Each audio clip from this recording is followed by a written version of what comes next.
Hello, everybody. Welcome to the show. We are here once again on this Tuesday night to talk about a game and a little bit better than last week, I would say. It's always better after a win than after a loss, and the Seahawks did indeed get that win this week.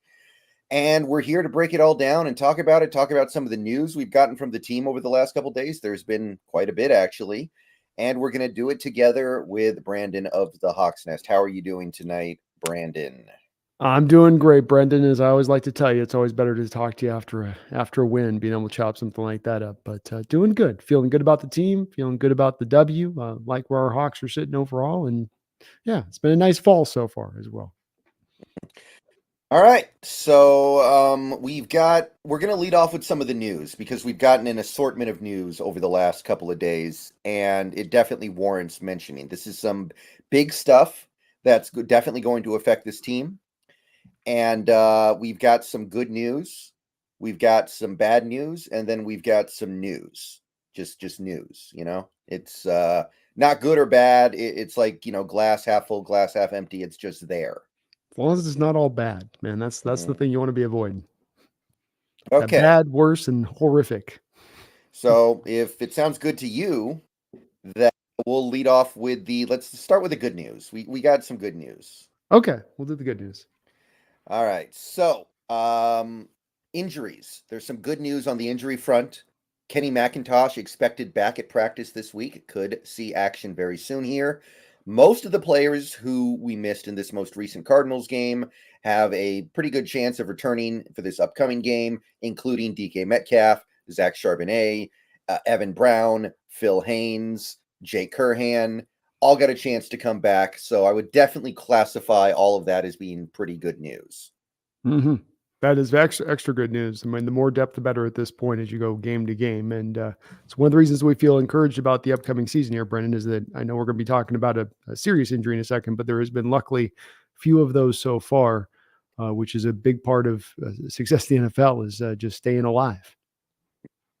So I would say that's probably the good news coming out of that game.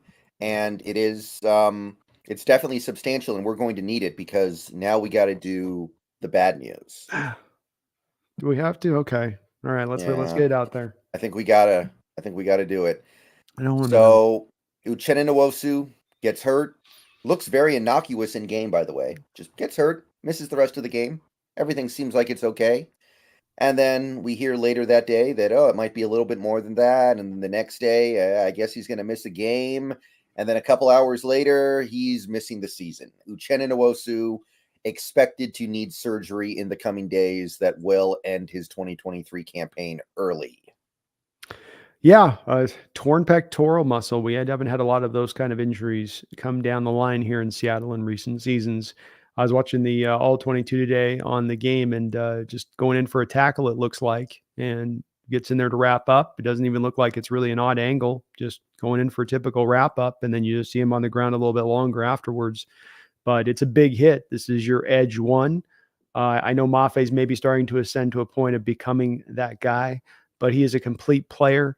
He is a heady player, a smart player, a hustle player. He's multifaceted and he can play both the run and the pass. I know he only has 2 sacks so far this year, but there's a multitude of times on tape that he's creating pressure, even if he's not getting the sack this year so far.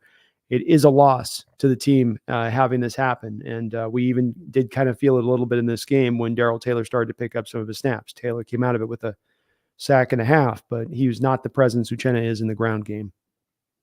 Yeah, I agree. And realistically, even if you want to argue that Nwosu hasn't been that good so far this year, he was definitely it was gonna happen. Like these things tend to come in bunches. It's pretty rare that you see an edge rusher just get one sack every game, like one sack, one sack, one sack. It's gonna be Yeah. zero sacks, zero sacks, two sacks, three sacks, zero sacks. These things come and go. Like what Boye Mafe's done so far this year, getting one sack every game is actually pretty irregular, I feel like that kind of consistent regularity. Agreed. Agreed. But again, too, part of the reason Maffe's been able to be as productive as he is the stats were shown a week ago, is the lack of double teams he's receiving. And early on in the year, teams were swinging those chip block double teams over to Uchenna's side, not necessarily Boye's side. He's starting to get some of it now, but that's also a little bit of what will inhibit your production too. All right, so we should definitely spend a little bit of time on this one because this one could be pretty this one's pretty significant and it's worth digging into just a bit. How can we address this hole in the roster with no Nwosu? So you've got kind of three options here. You can either address it in-house, you can address it via free agency, or you can address it via trade. Mhm. So what are your thoughts on that? Well, I think the first question that we got to ask, and I'll give you my thoughts, but you got to tell me where we are here, 4-2 in the season, because we have to make we don't get the afforded point now at this point, Brendan, of waiting a whole lot of time to make this decision. You've got through this weekend. There's going to be stuff that's going to be determined at that point, but that's it. You got to make your call now. What do you want to do? So before we go with which role we go with on this, Brendan, where is this team at? We're 4-2, half game out of first place, basically a game out of even the first round bye, depending on how that Philadelphia game would go in head to head. Now it's early in the year. We haven't played anybody. I'm not trying to say, very well, there's an argument to be made, Brendan. We haven't played anybody, or we only had that one real win, okay. Where do you see us at right now? Are you in a place right now where you say this year is a year we should contend? We should be really trying to do that, or is this a year that you find yourself, as we talked about this a couple weeks ago, in more of the wait and see standpoint of things? I mean, it's going to kind of depend by and large on how this weekend goes, right? Like, I think this game's going to tell us quite a bit whether or not we should be going for it or not. So I know you don't really have a lot of time to wait because I think Tuesday, yeah, we're a week away from the trade deadline exactly, but I know this sounds like a little bit of a cop out, but I feel like you got to see how this weekend goes with these Browns and then kind of make that call on whether or not you want to go all in. Okay, let's drill that down then. It's a close game we barely lose. Does that inform you something differently than if we win the game? I think it does. The remaining schedule's tough. You kind of need to win this game. Like, I know the Browns are good, but they're flawed. They're very flawed, maybe Okay. critically flawed right now. So you kind of got to win. And if you don't, I feel like you got to ease off the pedal. Now, admittedly, I don't think there's a lot of money for a big move. Like, if you really wanted to do it, if you really wanted to trade for Chase Young or Montez Sweat or Brian Burns, who apparently isn't available, but they always say that, Yeah. or whatever big edge rusher you want, you could if you really wanted to, but you better really want to because it's going to cost you not only picks. And honestly, a guy like a Chase Young, I don't know how many picks he's going to cost because he's gone at the end of the year and everybody knows it. Hmm. But you're going to have to give him that 9-figure contract and you're going to have to do it immediately. Like, I don't think he's going to say, I'll give you till the end of the year and I'll risk getting clownied, right? Well, He's not going to do that. let me walk you through a scenario where like a young thing could make sense. So I like where you're coming from. I would guess I would tend to agree that if you find yourself at 4-3, you haven't you haven't necessarily informed things enough to say go for it this year necessarily, right? Let's say there's a win though. Let's say that they come out of it with a victory. I think there's three options you can look at. You said there's three different options as far as in-house and all of that. I think that's valid. But if we're being realistic on this, Brennan, and saying no, it's a contender side of it, in-house is not viable. Signing somebody off the street is not going to be a viable point of saying we're going to find somebody here who's more of an upgrade than Tyreek Smith or Levi Bell even. You find a marginal, you can find a Bruce Irvin, or you can find somebody that's going to be a role player within. But if you're looking to maintain and keep this as a strength of the team, and I would argue that right now, the way they've structured with those outside linebackers in this wide nine, Brendan, the outside linebackers in this defense are very, very important. That's why we've put so much assets into it in recent years. Brian Burns would be the one that would be the kind of move you'd make to be the big swing that I don't see them making because, like you say, you're on the other side of it, having to then sign him to a contract. Not to mention Carolina gave they turned down 2 first-round picks last year with the Niners on this deal as it was. Then you've got two other choices beneath that to me, which is the cheap option or it's the Chase Young-like option. And I think the Chase Young one could work if we think of it like along these lines, okay? You give them your third round pick at the end of the year for Chase Young in a half year. Maybe that's too much, but let's say it's a bit of a competition. Let's say there's other teams out there trying to vie for him. You give them that. Now he comes in, he leaves in free agency. The Seattle Seahawks do not have any cap space as it stands really to go out and sign anybody in free agency. And they already have a couple of people set up as it stands to be going out in free agency that they're going to probably lose. So we could be playing the compensatory game with this, where we flip a third round pick now, but then get the third round pick back in a compensatory value if indeed Chase Young is that guy, if indeed he's going to sign that big fat contract that you're talking about. And so I don't think that in making the move for him, being that you do have those 2 extra third round picks right now, you're precluded from going out and making that kind of move. In my opinion, if they win this game, no, in-house ain't going to do it. No, getting somebody off the street ain't going to do it. I would target right in on Chase Young, and I'd reckon to guess most teams aren't going to go past a 4th round pick and maybe a kicker player. And I come in with the 3rd round pick to try to blow out the water and make that go. Because right now, watching the tape today with Darrell Taylor, it doesn't work in the run game. It's not going to work in the run game. He is going to be a complete liability out there, and you can't just say, well, we'll run Derek Hall and Boye Mafe out there 24/7 and it'll be fine. It won't. He can't do it. It's just not in his bag. And we can unpack why, but it was starkly there on tape today watching this against the Cardinal game. When there were some bad runs happening, it was happening at his side, right at him. Yeah, I mean, I definitely don't love the whole in-house idea either. You would need Derek Hall to immediately just turn into what we're probably waiting for him to be in like year 3. Yeah. So I agree, but these guys you could trade for, are they going to be down with that? Like, are they like how obviously it worked with Clowney, but if you trade for Chase Young, is he going to say, give me my contract now? Is he going to say, I'm not playing if you don't give me my contract? Same for a guy like Brian Burns. Like, what kind of control do these players have over that kind of thing? Because usually when a big trade like what you're talking about happens, the player gets paid immediately. Yeah, it can go that way. I think that there's also places, like you said, with a Clowney deal, like in that case, where we didn't pay him immediately. We brought him in and we shared half the salary owed on the books between us and the Texans to get it done. So there's a history of this thing going either way. And when it does come to Chase Young, I think it's a little different than your scenario with Brian Burns a little bit, I think, because that is extra draft pick you're giving up. So you feel a little bit like with the Jamal deal, a little bit like down the line, we're eventually going to have to pay this guy to a contract with the assets we gave up on the other side of it, because the assets are reduced down on this. And if you think about it from the compensatory return angle on this, it doesn't hurt the pocketbook as much on the draft capital front to make the move at that point. You have the cap space to accommodate the contract. You tell him he's coming in here and taking over Uchenna's 1, basically. So he's not losing any snaps. You still then get to rotate in Darrell Taylor in the pass rush only situations and develop then Derek Hall at the pace by which you really need to do so. And we both agree on that. This is a thing with Derek Hall. He's going to be a good player, like we saw with Boye, right? Boye had a role last year, but he wasn't ready to ascend last year. He's ascending now. And Derek Hall is going to be a similar guy drafted in a similar range who needs a similar time frame to get himself to that point, in my opinion. Okay, so here would be my next question. If Washington keeps Chase Young and he plays the way he's playing, because right now he's playing like a man possessed. Shock. He's playing for a contract. He's playing the best football of his life. And he walks in free agency at the end of the year. And I think that's the likely outcome here. I don't think there's a lot of enthusiasm behind staying in Washington right now. Agreed.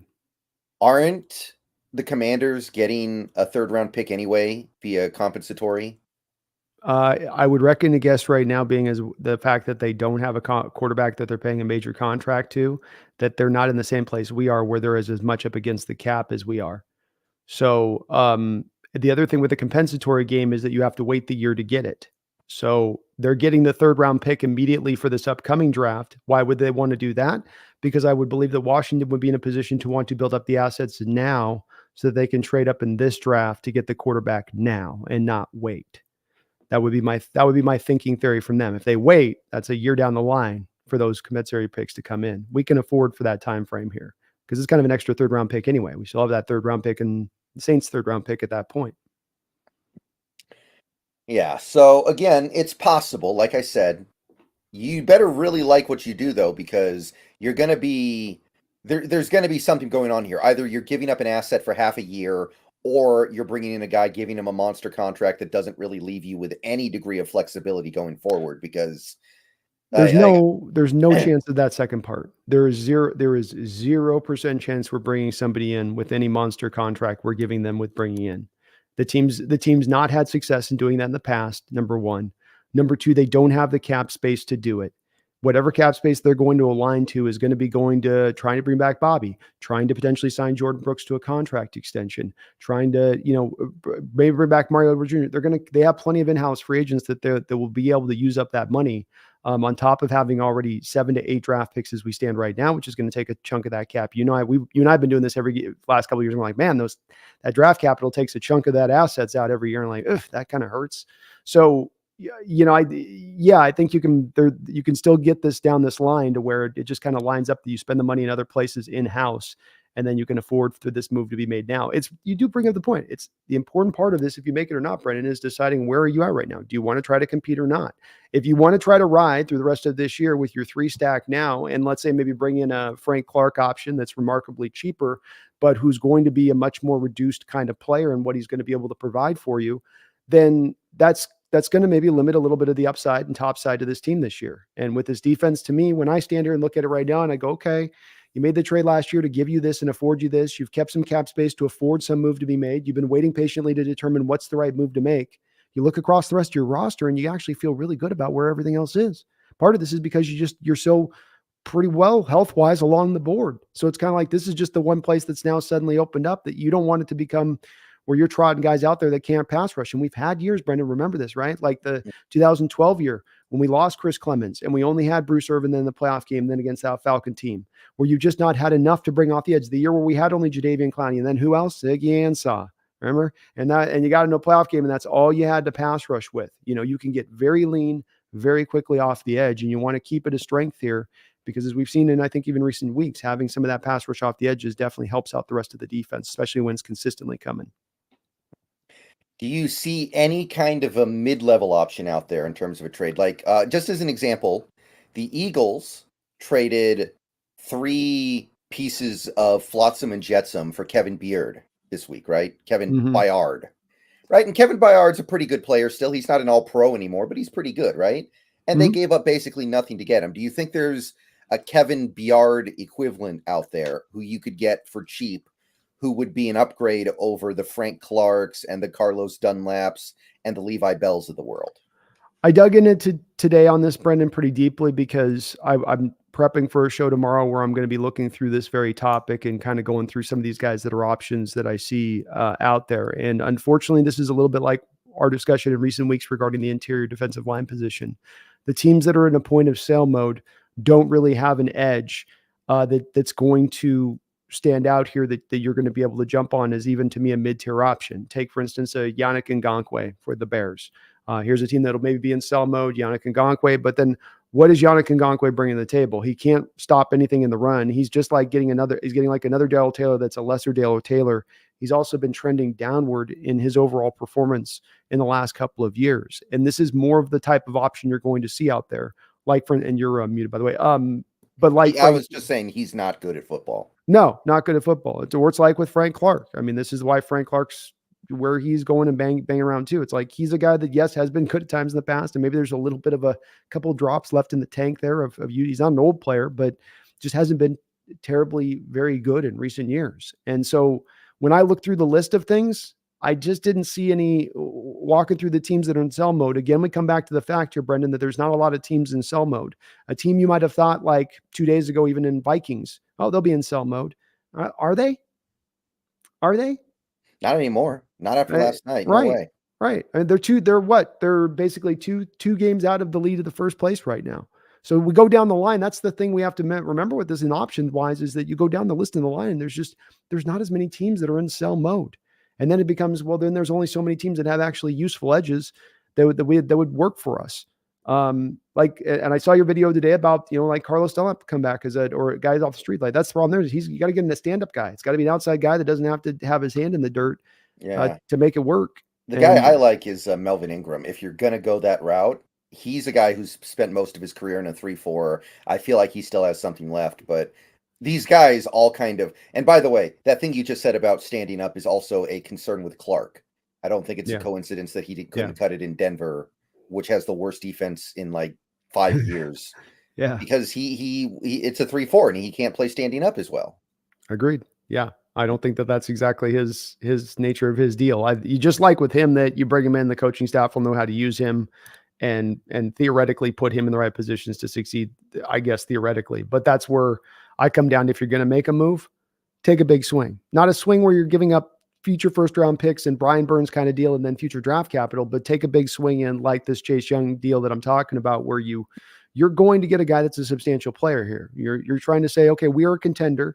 We think we can get this year. And you don't do that with sort of softly kind of half-ass in that move. You do it by taking a strong move. Otherwise, stand pat and sit back and see if it just develops and Derek Hall can become a monster, year one, or Darrell Taylor, the light bulb turns on fully. And it's not that Darrell Taylor's a bad player. It's just you have to use him in a very specified role, in my opinion. But that's the way I would go with this. I think our defensive line's looking pretty good overall. I'm not going to hate it if they wanted to take a Williams look here, but the edge is going to be important for us, I think, to remain strong if we hope this defense is going to remain good.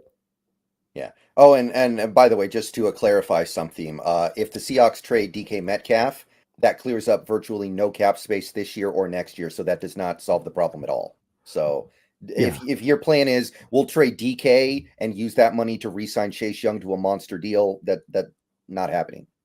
No, and it just doesn't. The edge thing of signing a deal doesn't make any sense. It just doesn't make any sense. You have another year of club control with Darrell Taylor. You have Boye Mafe that you don't want to pull off the field right now. He looks like one of the great young emerging edges in the sport. You just signed Uchenna Nwosu to like an $18 million a year deal or something like that, and that's clicking in. So this doesn't even get to the point of Derek Hall. You don't have it in your budget. You don't have it set up in the way you structure the team to go get it, but you can still go get a guy that's an edge.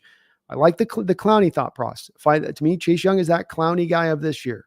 That's just like that trade you made a couple years ago. Here you go, a guy who will be completely on board with. I get to leave Washington, who's winning nothing this year, to come play for a contender in one of the most player friendly environments you'll find in the league behind Coach Carroll. And then you get to try out Chase Young there, and if he does freaking just ball out amazingly and does something, then at the end of the season you could always maybe make a call on doing something at that point, but I don't think it's likely to happen. I think this would be a rental move. I think he'd be the best rental out there theoretically, unless you could talk Brian Burns in the Carolina into, isn't Brian Burns a free agent after this year? Yeah, I don't think he's playing that well this year. I could be wrong about that.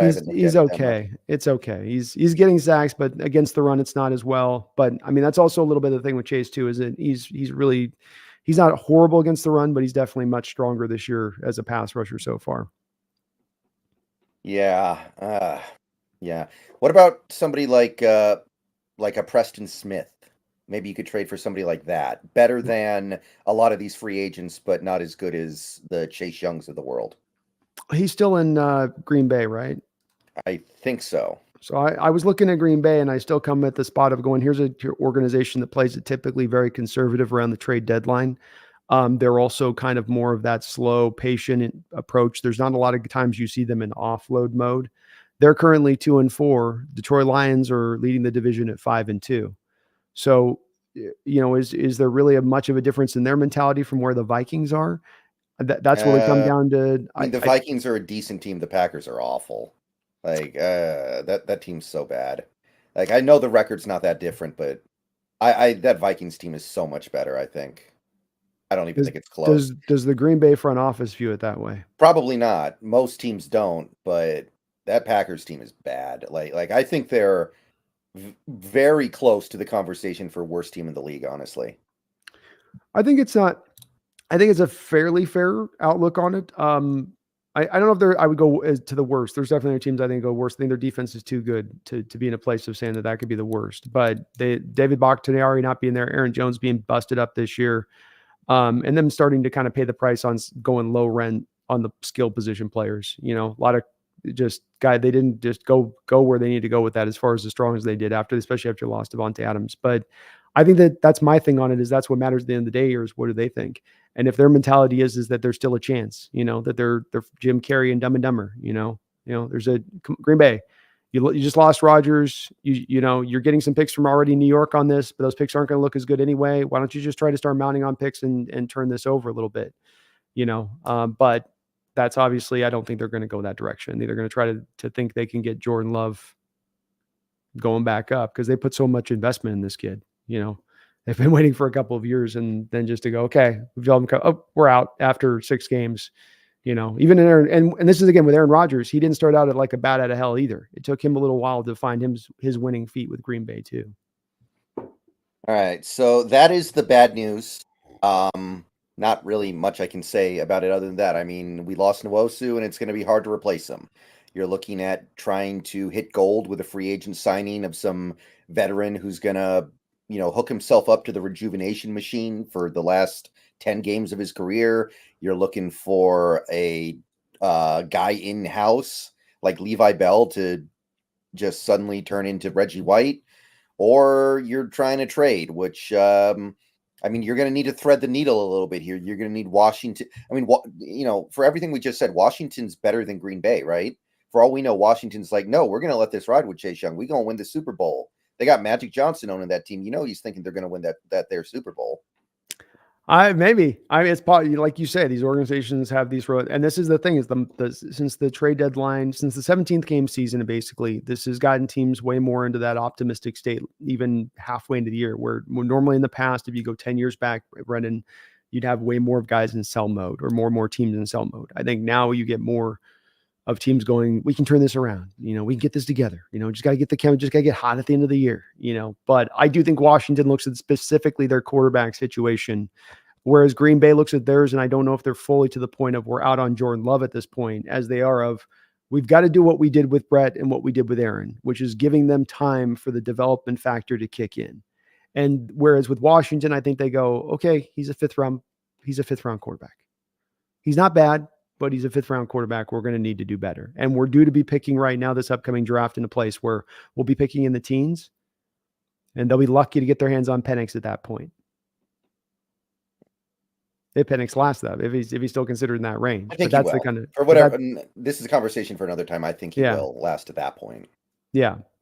So but that'll be what they'll have, because once you go from Penix, I think what we are seeing in the college season, and like I said, this conversation for another time, but the quarterback will be kind of dropping back out at that point. So those teams that are quarterback hungry, that let's say maybe it's not Caleb Williams you can trade up for, but is there a team that will maybe let you trade up for Drake May and are willing to move a trade like that? Might be, or for a Penix guy. Now, what do they need? They need assets to pull that off.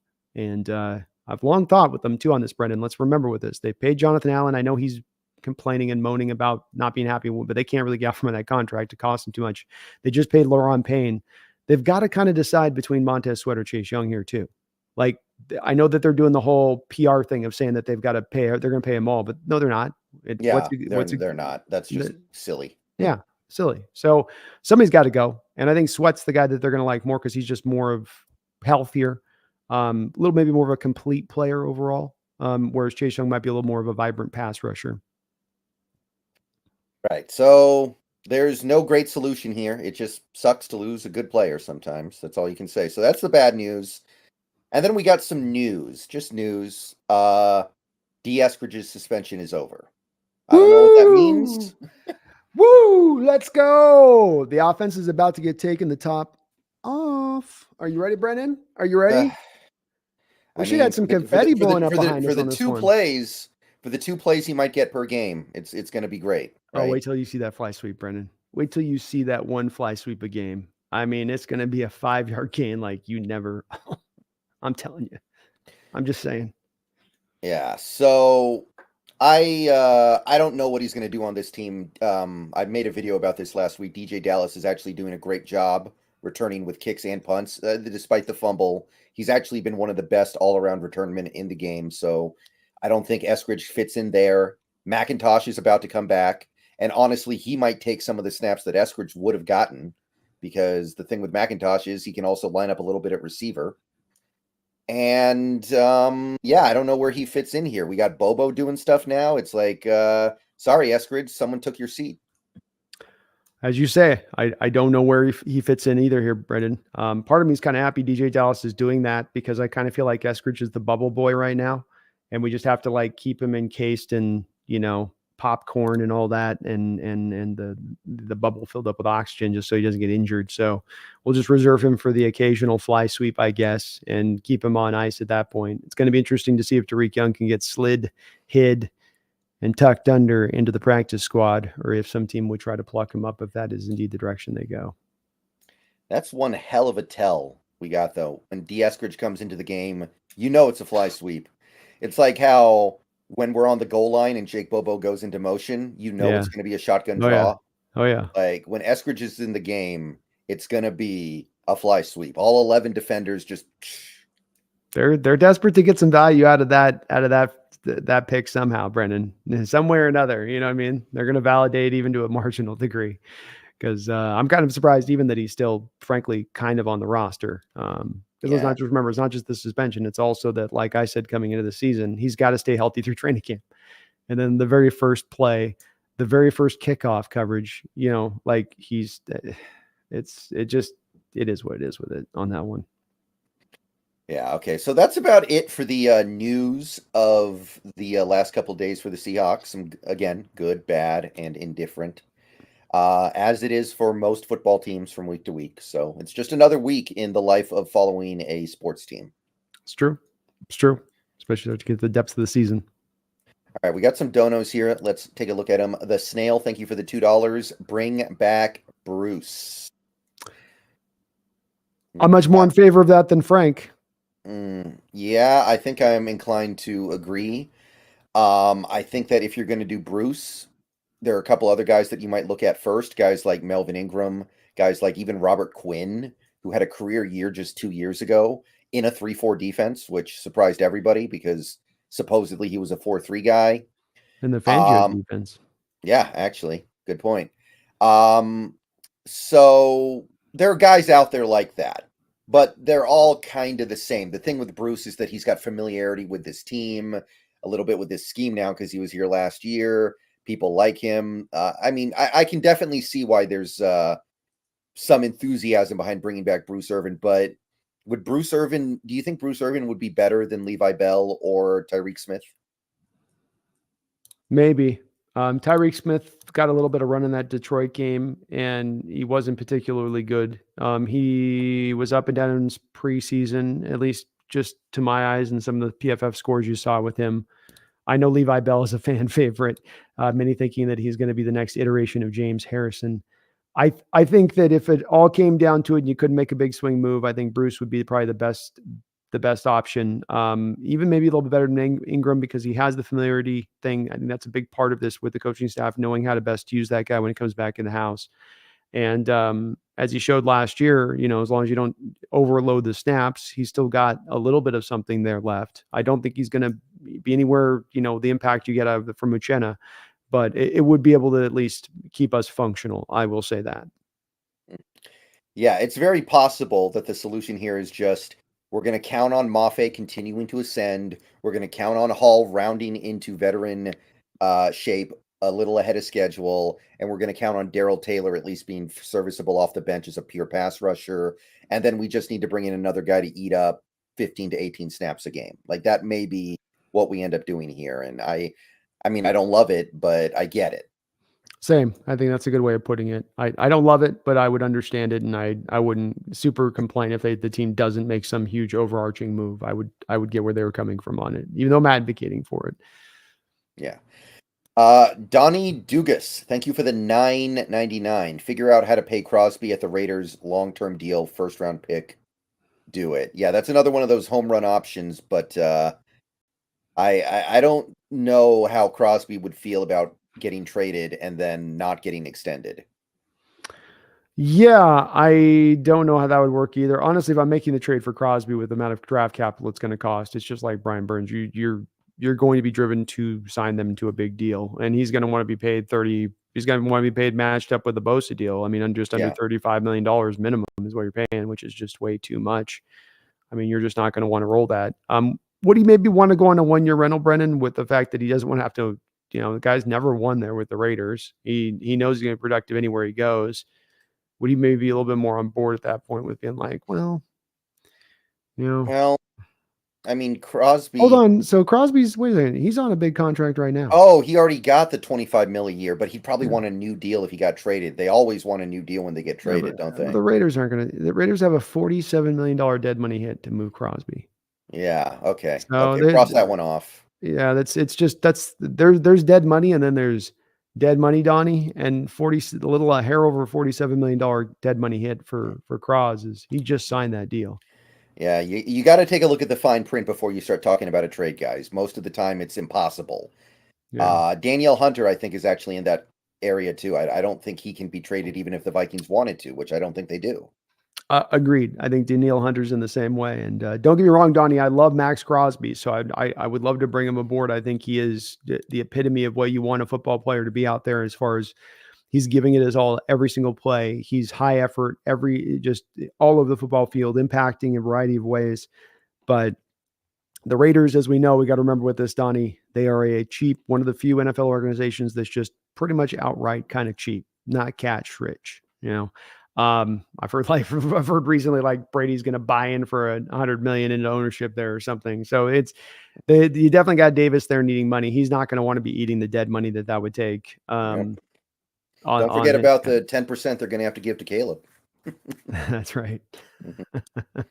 Man, suddenly the Davises are going to be like, wait, we've got a minority share now. What the heck happened? I know, exactly. Like, wait, we didn't do an and Davis's sons is over there like, no, we had the math right. I'm telling you, still my team. It's not your team anymore. Damn it. Hostile takeover. That's right. It'll be Caleb and Brady working together to take the Raiders over. That's the future. Love it. I mean, they need it. They need a new ownership down there, don't they? Yes, they're one of the organizations where this is screaming for new ownership, I think. And I think it was just them moving out of Oakland in the first place, and the Davis ownership doing that. They do that, in my opinion, because you aren't cash rich. And I know they were like, we couldn't get a stadium made. Yeah, this was a move for you to get ducats in your pocket, though. That's what you were doing this for. And it's when you have startup ownership being driven by its monetary goals, or is non-monetary in a right position to be able to manage their ownership of their team properly, you got to sell the team. I think you're doing the fans a disservice when you operate that way. All right, so we're pulling for Brady and Caleb to make it happen next year. That's right. Hostile takeover. The quarterback hostile takeover. The old buck and the old bull and the young buck. I love it. It's Hoof. Thank you for the member message. Member for 30 months on Seahawks, Brendan Nelson. Happy 30 months. Corbin Smith suggested we go after Carl Lawson from the Jets. He's got very limited play time and is a pretty good player. Yes, I saw this tweet from Corbin Smith. He actually suggested the Seahawks send D. Eskridge and a 6th-round pick for Carl Lawson and a 7th-round pick. Basically, both guys trade a player at a position of strength to a team that could use help at that position, and they give up a really low-level pick. And I would jump all over that for sure.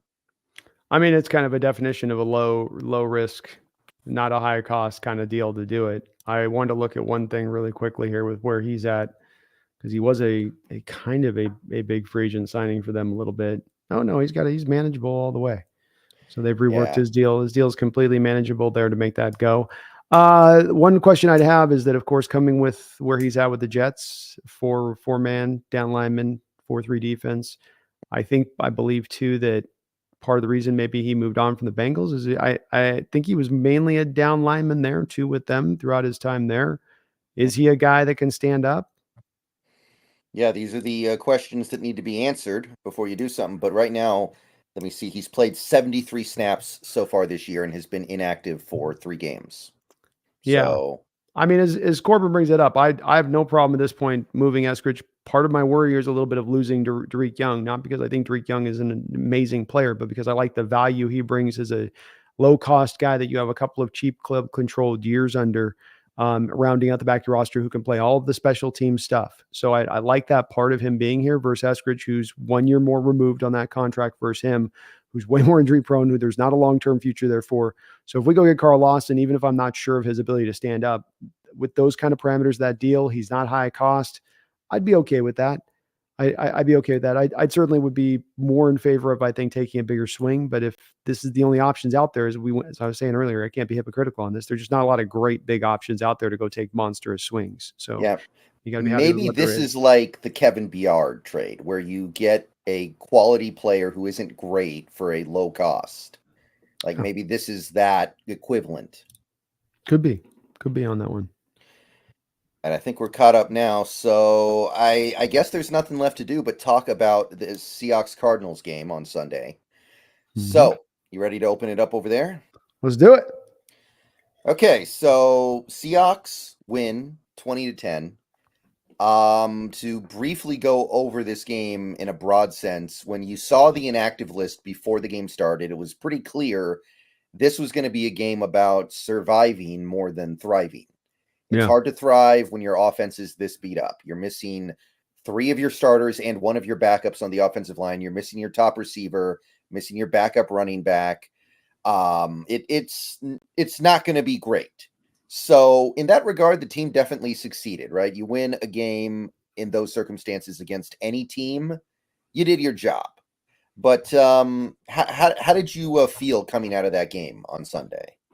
I think the way you summed it up is pretty much where I find myself standing. I continue to be so very encouraged by what I see from this defense in a surprised fashion, in an unexpected. I was, potentially wrong about the top end of this defense for this upcoming season.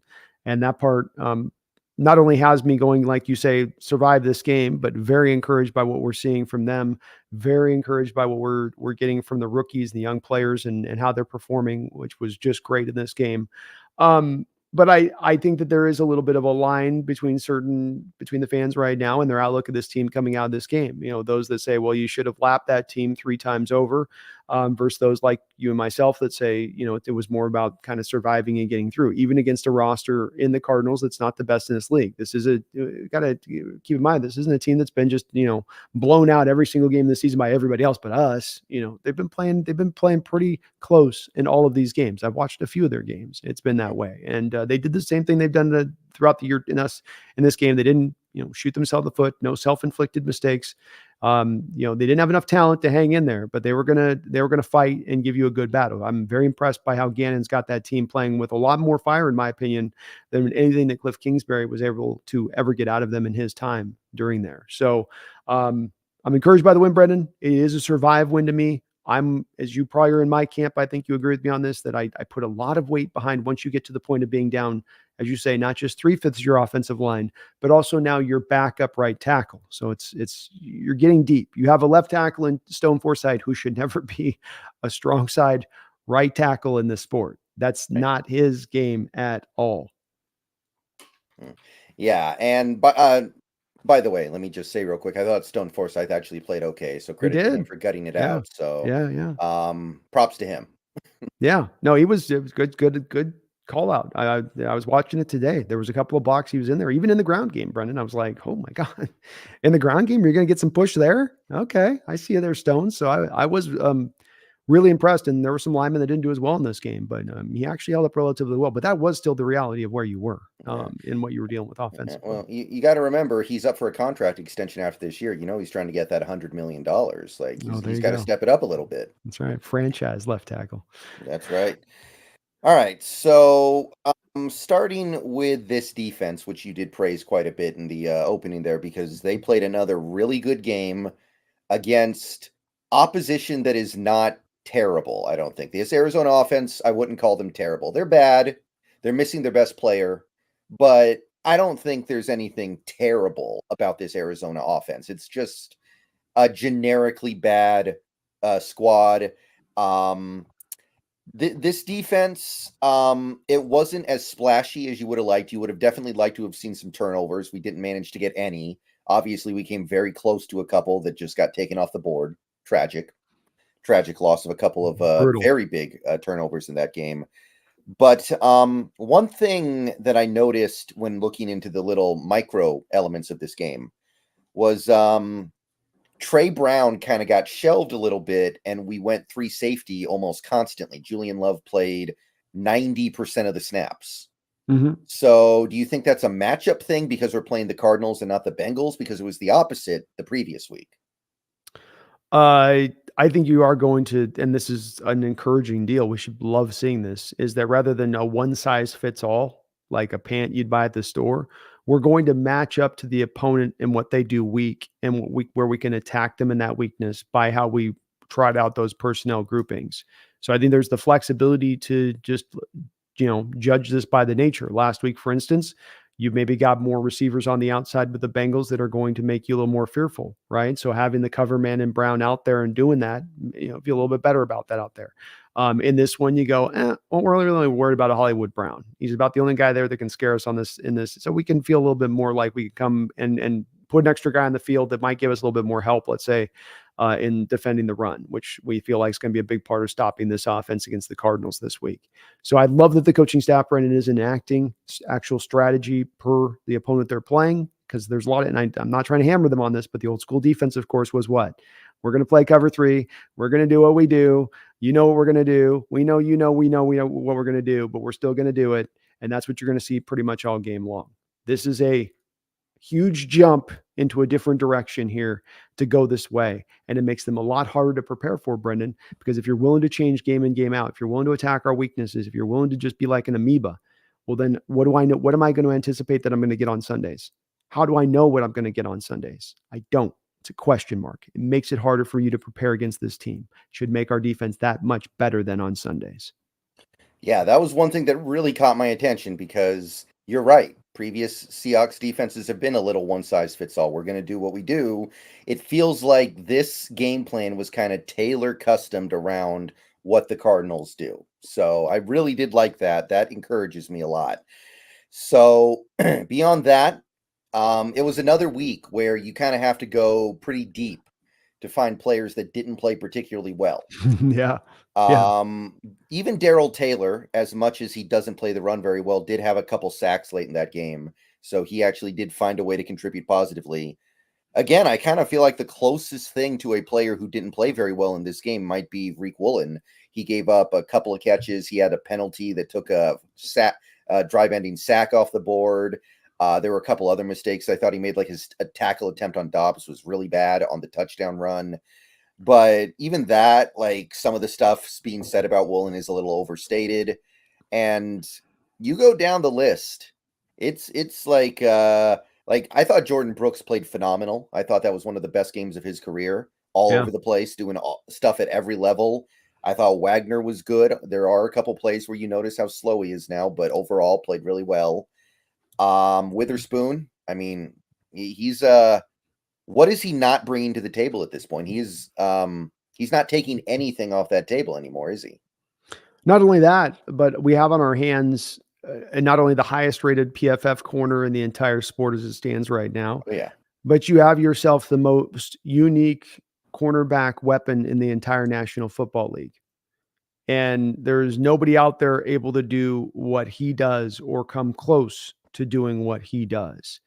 And it is a weapon, and it allows this team, much like I was talking about with the strategy front here, Brendan, it allows them so much flexibility to move a guy all over the place and never allow an offense or a quarterback to kind of get a good fit on or feel for exactly where he is. You think about a quarterback coming to the line of scrimmage, Brendan, and you just like to read the defense. Imagine having to read the defense and then also having guys that you want to kind of itemize to be aware of. Like, is Spoon blitzing or up around the line of scrimmage? I might want to be aware of that. Wait, where's Adams too? Is he up around doing something around the line of scrimmage? Is he about to come to?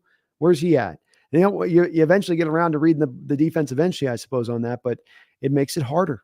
It makes it harder to play the position the way these guys are playing it. And he has been absolutely everything that we thought in the best case scenario we could hope that Spoon was going to be, Brendan. He has been that and far surpassed it. The kid is having one of the great cornerback rookie seasons that we have ever seen, where he's on pace to go with, and just, he does it all and plays two positions. It's unbelievable to watch on the football field. He's so much fun to watch. It galvanizes the defense and it gets everybody juiced with, like, that hit that he had on Rondale Moore. But that's what it is. You get tackling, you get stickiest coverage as you're going to possibly get. You get a great blitzer. You got ball skills, as he would have had another interception that got wiped off the book, like the sack that got wiped off the book. A great tackler on top of being able to lay the wood. He's not just a heavy hitter, like the Marquise Blair type, where he's just coming in the kill shop. He can't wrap up.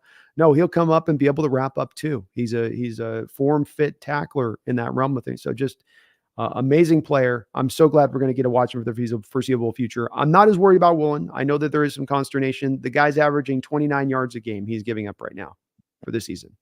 And that's the bottom line at the end of the day, right? The tackling stuff is on point where, he does need to get improved there. I think a little bit of this too is you spend an offseason rehabbing rather than training. And I don't think that that puts you then at your best day one when you come to the season to start playing. I think that there's a little bit of a catch-up ground going on at that point as a football player. And Coach Carroll has referenced that he's rounding into shape. I don't think that he's inhibited by any kind of injury.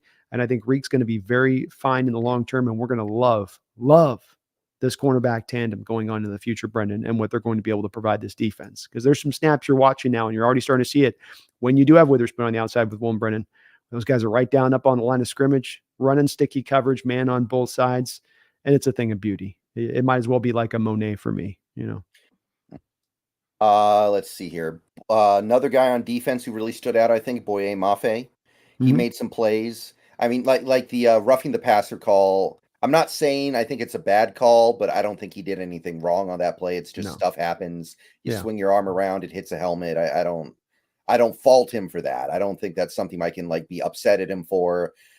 He had another sack. He had a pass breakup, or well, knockdown, I guess would be more apt. But he continues to ascend, and he really does look like, even Nwosu injury or not, he's approaching being the best edge on this team very quickly. And Yeah. I might be saying that even if Nwosu didn't get hurt on Sunday, he really might be like we know he's good against the run, and now he's doing all this stuff against the pass. This is like kind of his best case scenario coming out of college. It is. And I think he is right down the best edge, even if Uchenna's healthy right now. And I do really like Uchenna a lot, but I think Boye is ascending to that spot. He's been even a titch better against the run according to the PFF numbers this year. He was a couple of weeks ago, though it was a small sample size, was right there over 30% on his pressure pass rush win rate. Micah Parsons being the only other guy out there that was at that kind of numbers, and he still has maintained that production relatively well. I don't fault him for the hit thing because there's also the upside of that, Brendan. Like the knockdown passes, he's done this a couple times early on through this year, where he gets around the edge fast, and he can still body control wise get that arm out and rip down on the quarterback's arm passing where he's not able to get there to the sack, but he's still trying to, affect the quarterback throwing the ball and getting that ball out. And I like him doing that. And if it means every once in a while you get the slight grazing of the helmet, which by the letter of the law is a penalty, that's fine. I want him having that hand out there. I want him, making that quarterback think about that arm. And I think you'll have so much more benefit by letting him roll in that way. But he's been,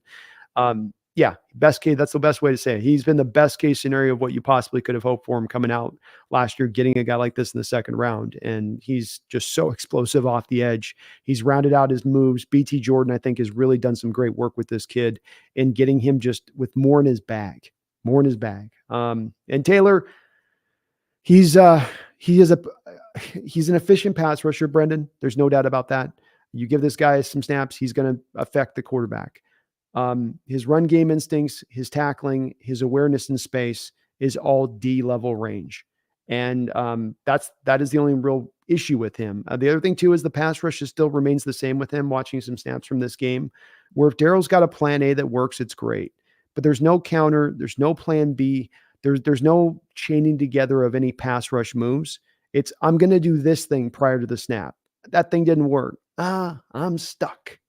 That's part of what drives me so hard and wanting to see another edge brought in with it, just because there's some couple things there that sort of find bothersome just a little bit on that front of things. Yeah, it's starting to get tough to believe that Daryl Taylor is ever going to be anything more than he is right now. Yeah. There were some people who were like, well, Cliff Averill used to be terrible against the run, and then he became really good against the run. Maybe Taylor can do that, but it doesn't seem like it's happening.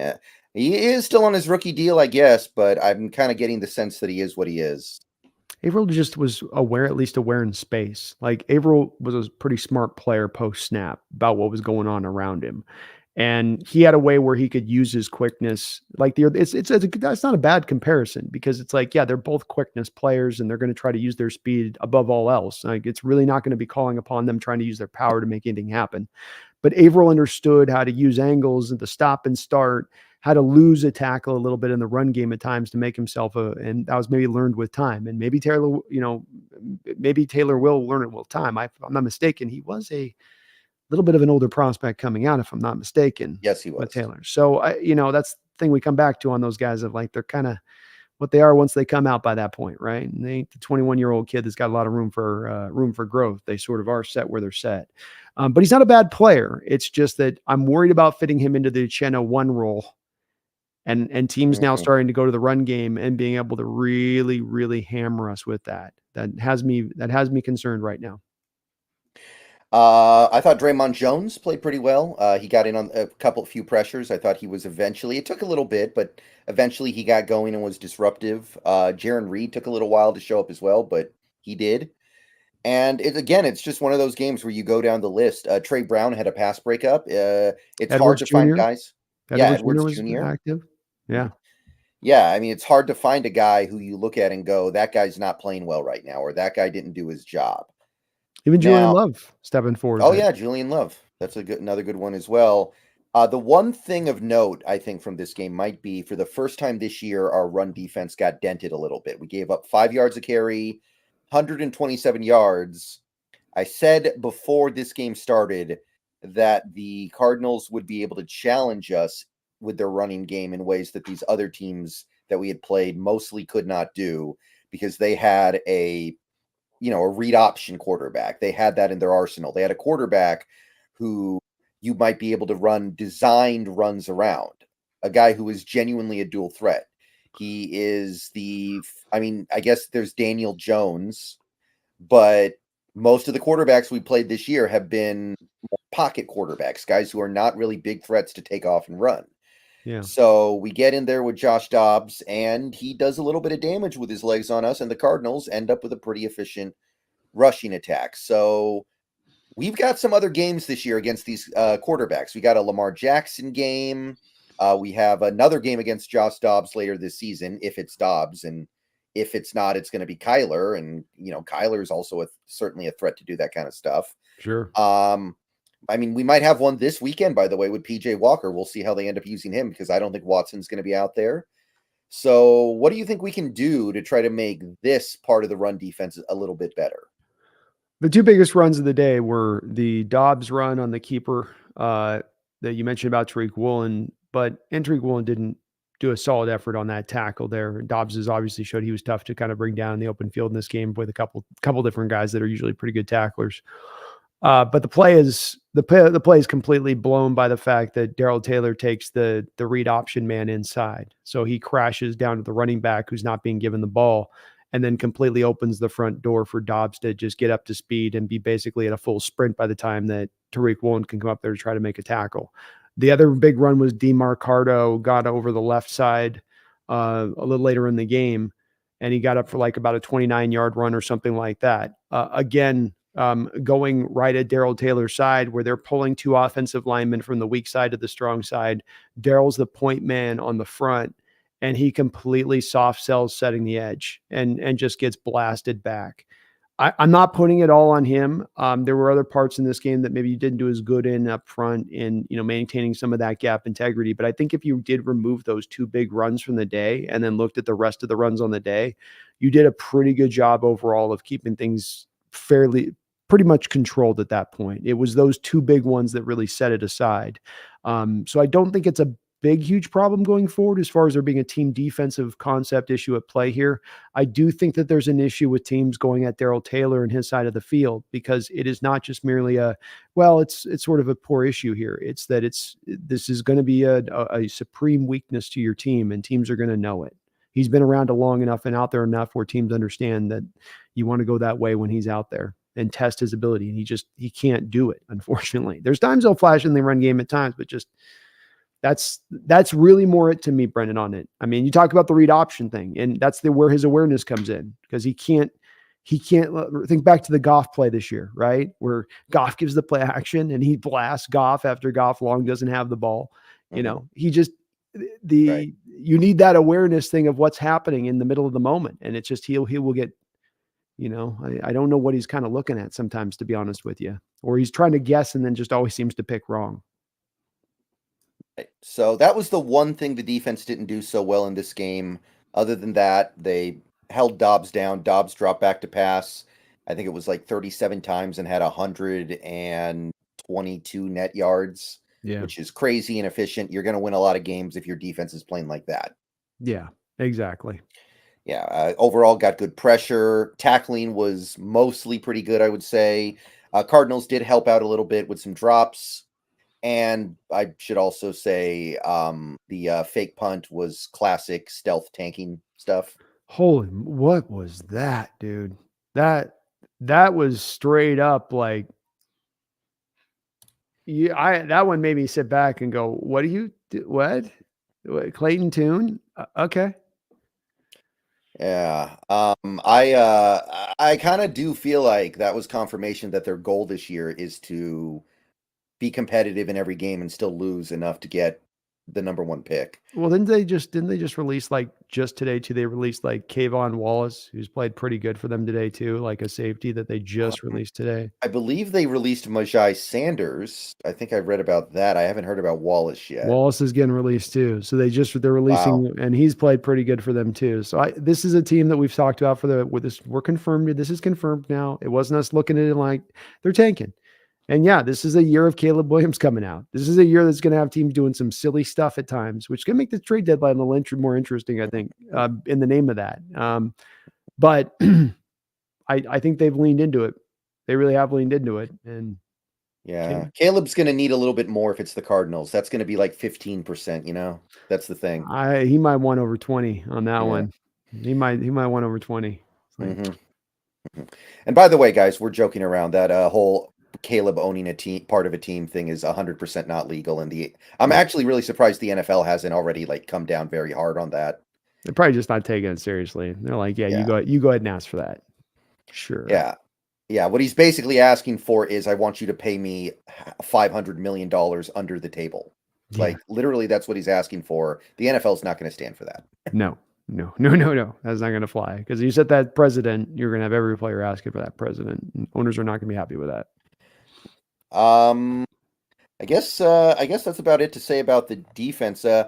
What's your stance on Clint Hurt right now, though? I want to ask. Um, I feel good about what Clint's bringing. When I have my lack of shading him, and I say this is more Coach Carroll defense, I got to think I got to remain a little consistent. I think he's doing work. I don't think Carroll's doing all the work, but certainly you're impacted a little bit by Carroll. I will say that if you look at these wrinkles that they're running out there, where they are tightening coverages, they're moving guys all over the place. They're being a little more complex with what they're showing, press coverages. A lot of these new wrinkles I've got to feel like have to be coming from, Hurt to some degree, because I know that they're not necessarily in Coach Carroll's natural bag to use. I get the impression a little bit of, Hurt going, let's just use this stuff, use these guys in the way that they're set and see if it works. And if it doesn't work, coach, we can always slide back into the old concepts. And maybe that he's done that over the past few weeks and been able to get Coach Carroll to buy in, and that this was something that was agreed upon even in the offseason when they said, okay, once we get Jamal back, once we have Witherspoon on this team rolling fully at that time, let's run it this way and see if it can go. Let's make this transition and change this way. And it's working. I think they stick with it. It's part of why I think this defense has a much higher top end to it, Brendan. And I love to see it above all else. But yeah, I should definitely get some big time kudos and props for being able to insert these little wrinkles that have been far missing from this defense. Yeah, I agree. Right now, I mean, he's doing his job. What else can he ask for? He's doing his job better than I would say Ken Norton ever did. He certainly has surpassed Ken Norton. With Ken Norton's thing was so silly because he leaned into the linebackers, and it's like at least with Hurt, look what he's done. He go, we got to get that front four down lineman in there. He's got two down linemen. This being a defensive lineman coach, he's looking and going, no, this is what's going to be effective as we move into where the NFL is going, not what the position I played. And remember Norton's whole thing in 2019 was we just need more linebackers on the field. We're going to run base 75% of the time. That was his major wrinkle that he was going to bring to play. Yeah, that was a very interesting year. That's a good way of putting it. Yeah, Michael Kendricks covering John Ross in the slot. That was a lot of fun. It was only 200 yards he gave up. I mean, he was close. He was within about 10 yards on some of those plays. Yeah. Okay, let's see here. Brian Stewart, thank you for the $10. Woo! Don't Hawks need use tight ends on first and second or appear to use all chess pieces like how Kelsey and Kittle benefit their teams? In Cincy and versus Arizona, so many first and second down handoffs to K9 resulted in 3rd and 6. And then he continues the message here. Then not convert because defense is looking for pass. Since Pat Mahomes often goes to Travis, it opens Pat to run on 3rd, easier to convert. were Jimmy Graham and Luke Wilson underutilized? Would Kelsey, Gronk, Cook if Hawks? Okay, so I think that what this is basically alluding to, big picture wise, is using the tight ends more.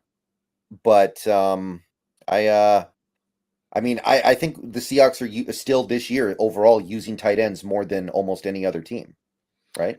Yeah, I think Brian, the confusion probably comes in and lies here in the respect of you don't have the one guy. You've got an assembly of three guys kind of doing it, and these other teams that you mentioned. If you can go back, what was that other post? Show me that other message if you could on that. Oh, okay, yeah. Um, Travis Kelce, who's tight end number 2 with the Chiefs. George Kittle, who's tight end number 2 with the 49ers. Dallas Goedert with the Eagles, who's tight end number 2 with Dallas. These other teams are all structured, I'd say, Brian, where they are fitted to having a tight end 1. That's every, and we've traditionally been that way where we have fit ourselves to that tight end. But what we're doing is taking advantage of having 3 real competent, good guys.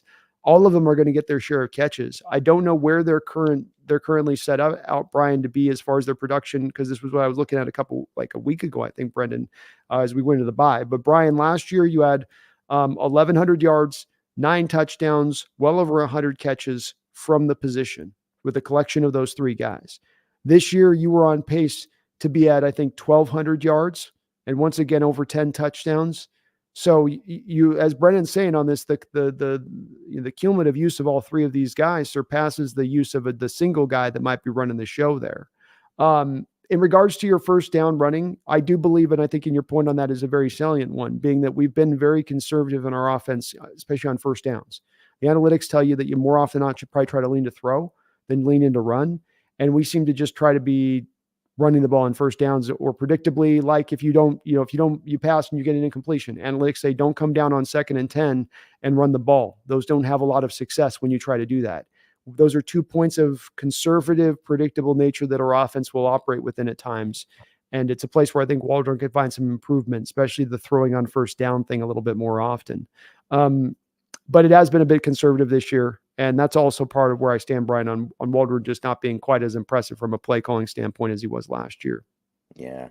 I feel like things are getting kind of stripped out of the playbook a little bit because of all the injuries. Yeah, I that feel definitely like can be a maybe big we're part of just it. saying, Good okay, point. we're going to have a few more field goals and a few more punts, but we'll still win because our defense is playing so good. I just don't want to get, crushed in a game because we turned it over 6 times. That's a great point. And certainly that's going to make it, having these injuries like you have, having most of your offensive line down in every single game, it's going to make not only the quarterback's job harder, it will certainly make the coordinator's job harder too. Let's see here. Radu Turkan, thank you for the $1.99. Joe Tyron from the Bucks, Oh, Washington. we had one other question that we had on that. No, this Right. was just a continuation of the. Where Jimmy G and Luke Wilson underutilized. Oh, I see. I'm sorry. You're right. Um, I mean, Jimmy G was certainly misutilized. Yeah. We can definitely say that. I don't think Luke Wilson was anything remarkable. He was just a guy, and he was good. Yeah. But I don't think we underutilized him at all. I think Luke Wilson was as best as a 2 tight end, as Zach Miller's your 1 and Luke is your 2. That was where I think he flourished at his best, where he wasn't the main guy and had a lot of attention on him. But I don't think what Brendan just said, I think is where I'd stand with this, Brian. You got what you could out of Luke. Jimmy, it was more of a misallocation. He should have been a slot wide receiver. That's what he did with the Saints. That's more of what you should have put him in your role. Instead, you tried to turn him into an inline tight end. They tried to work him into the offense. They tried to do what they could with him. Part of it was that Russell wasn't a big guy with utilizing tight ends. That's just not the nature of where he wanted to throw the ball. But part of it also was that you misapplied Jimmy in the wrong role, and that's just not going to work. Would Kelsey or Gronk cook in the Hawks? Yeah. Would Kelsey be as good as he's been with the chemistry he has with the Mahomes? No, that's a special chemistry. That's an all-time kind of chemistry hookup those 2 guys got. You're not going to see him putting up the same numbers here. Would those guys put up numbers here, though? Would we utilize the tight end here? Yeah, we would. It is a wide receiver-friendly offense, this West Coast offense, but all of the West Coast offenses throughout history, be it Shanahan with the Broncos with Shannon Sharp, or go back to Bill Walsh back in the day, always had a really good tight end that he was running with. So it's always been a staple of this offense that you also have a tight end along, though it is more wide receiver heavy than it is a featuring of the tight ends, let's say. Okay, so Radu Turkan, thank you for the $1.99. Joe Tyron from the Bucks, Washington local. The Bucks would make the playoffs if the season ended today, so I don't think they're interested in selling anything. I think that's where Brandon's at. Is where I'd be at with this Radu. Is I don't think that they're in a position to really look to move him because they think they're still kind of in it in that division. And these teams only go into sell mode if they truly believe that they have no chance. And if there's a smidgen of a chance, they're like, let's let it roll. Let's let it ride. I don't know how good has Tyron been very good as a I pro. don't think so. To my I've knowledge, he checked him a hasn't. couple of times and I've been pretty underwhelmed by what I've seen from him on what he's putting out from a production standpoint. I liked him coming out, I did, but I don't know if he's given them the first round value that they gave him for. I know he's the last pick in the first round or something, but I'm not sure on that one. Let's see here. Tolkien's Pencil, thank you for the $10. Bosa got his bag and seems to have pieced out. Purdy looking like a seventh round pick. CMC being run into the ground. Could we actually win the West? It looks a lot more possible than it did 24 hours ago, or well, actually like 28 hours ago. Yeah, I mean, I don't know if Bosa's gotten. He's definitely not been as productive, and maybe some of it is getting the bags. I think maybe some of it also is you miss all the training camp, and you need to train. You know, you need to get your body right and prepare yourself. Even the best of the best need that time. And I know the players don't like practicing, but it's good for you, and it helps you get better. And maybe he'll be better as he gets along in the year. We'll have to see with Bosa on that. But you're right, he hasn't had a big impact, Tolkien. Purdy is. To me, last night's a little bit of confirmation of what I've been saying for a very long period of time, which is that he's a limited quarterback, that no team had forced him into a box yet of forcing him to his limitations, and that when that happened, we would learn very clearly about where this guy was and what kind of quarterback he was. Not that he was a bad quarterback, but that he's very much going to be relied on having all of these great playmakers out there, and not a couple of them, all of them out there for him to be effective. And you have the Niners last night, no Trent Williams, no Deebo Samuel. That's two guys down, not your whole offense, just two of your guys down. We're talking about our offensive line being 3/5 down. They lose one. And now he's suddenly getting exposed. Now suddenly he's got to make some of those throws where he's got to push it into a tight window, and he can't do it. And you can't say, well, there was the wind, there was the rain, no, he's an indoor stadium. And he couldn't make some of those. And that's the key with him. And I'll tell you, you're the Seahawks watching these Niners the past 2 weeks. And you see the amount of man looks that they got from the Browns. And you're seeing Flores up there bringing those stacked fronts with the Vikings last night against them. How you can't take a page from that and rip it out and put it in your playbook, I don't know. Because they're showing you right now how to get this done. But the Niners, if they're going to be what they are, they need to be healthy. If they're not healthy, they're not going to be, they don't have the built-in depth to be able to sustain beyond that. And that's the key to their season. If they are fully strength, they're a monster, they're strong, they're scary and all that. But if they don't, then yeah, they're going to be a little bit like what you saw last night. Yeah. Also looking like a seventh round draft pick who got taken in the third round, Jake Moody, all of a sudden. Not so bulletproof. It goes to show you drafting those kickers is a little. I'd much more take a kicker, let's say a punter in the fourth round, feel better about that than a kicker. That one always seems to be one. How many stories we have, Brendan, of these guys that get overdrafted and they go out, like the kicker that was in Tampa Bay a couple of years ago. They all they always go out there and they're like, it's too much pressure or something. The second they get that high draft status, they already are prone to have stuff get in their heads as kickers are concerned. But yeah, problems at kicking. The defense hasn't been as strong as this year. I mean, you mentioned Bosa, but and I still maintain Tre'Davious Ward gets away with almost as much holding at times as Sauce Gardner. Like watching that game again last night, they called him for it a couple times, but he's just got his arms all over the receiver every time, and he gets away with it. But we'll see. We'll see with that team.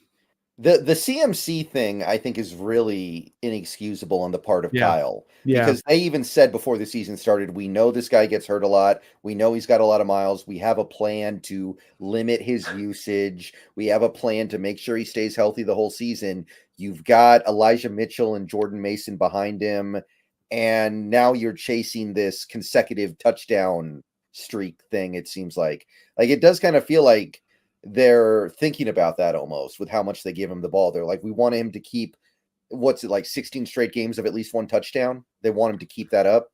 Maybe it makes sense, I guess, to do that because otherwise I don't get it either. Like you don't you have competent backs back there, and you'd think you'd load balance this out a bit, but indeed they're just leaning on him and leaning on him and leaning on him. And it's he's shown before in the past you can wear him out, you can grind him out, and he's been pretty healthy for them. But he's already working with the torn oblique as it is, a partially torn oblique.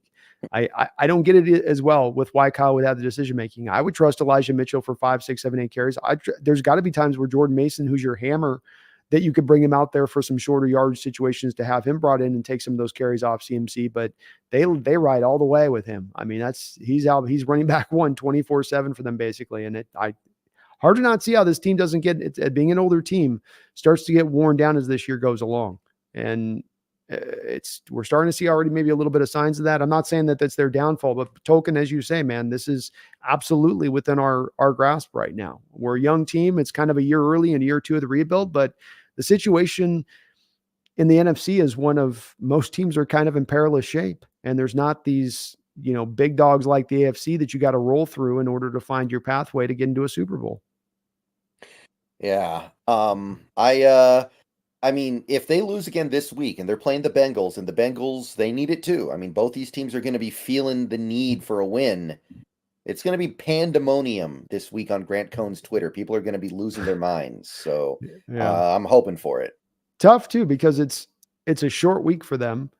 And you have some guys in that game that like Dre Greenlaw and a couple other guys that were kind of getting beat up in that game, not to mention CMC and Warner and Greenlaw both. It's going to be a tough one for them to come back around on. That's not an easy matchup. And then you have, I think, the Bengals coming off a bye, so they're going to be pretty well rested.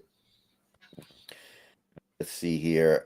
Taker 610. Thank you for the $2. Hey guys, saw we are third in remaining strength of schedule. Yes, I saw that too. It's going to be tough. Ain't going to be easy. No doubt about it. We knew this coming in though, right, Taker? I mean, we knew coming in the season that this was going to be what time it was. And the key was that don't come through your first 6 games, 1-5 and think you're going to do anything. You got to be on top of the schedule at that point, getting around to this. And there's a couple losses that'll be in this schedule. But there's also the potential of getting hot and taking away some of these wins as well. Split with the Niners. Maybe take that game against the Eagles at home. Maybe grab that Cowboy game or this Browns game on the front end of it. And if you come through that with a couple of losses, but a couple of wins at the end of it, you're still in mighty fine shape. Yeah. I think the strength of schedule is a little inflated because of Pittsburgh. They've got a good record right now, but you can't tell me that team is actually that good. Like, I'm sorry, I'm not buying it. It's another team with the depth thing I question a bit too, that if your guys aren't there from the front end side of it, are you as functional and are they going to hold up over a full season? I don't know on that part, to your point on that. The Snail, thank you for the $2. Is Caleb going to be the next Leaf / Russell? That's a bridge that I can't even step on, much less start crossing. Yeah, I can't get there myself either. We haven't heard any issues with work ethic concerns with Caleb. That was certainly with Ryan Leaf and Russell would be 2 things at the front of that you would have as concerns with them. I think Caleb Williams is also not being given, and we see this happening at times with Geno, where these starting quarterbacks don't ever get a lot of room for when they're under a lot of duress or when they have a defense isn't, it makes the position hard to play. And Caleb's under a lot of duress out there at USC this year.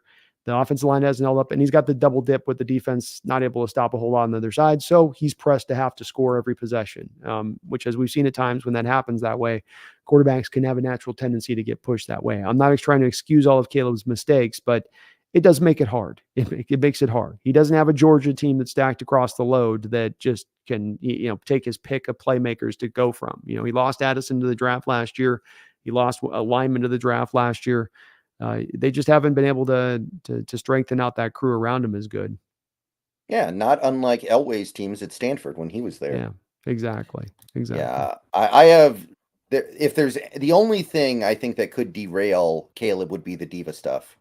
Like, I don't like that. That's realistic. Yeah, in regards to that, Snail, I'm not a fan of the diva stuff. I've been a big hater of that kind of behavior in quarterbacks. And he's showing signs of it already before he's even had any kind of pro success. I understand he's won the Heisman. It's not a great sign, and it does make me worry a little bit. But I still feel like you put this kid with a good offensive mind and some good playmakers on the outside, and he could be quite divine. All right.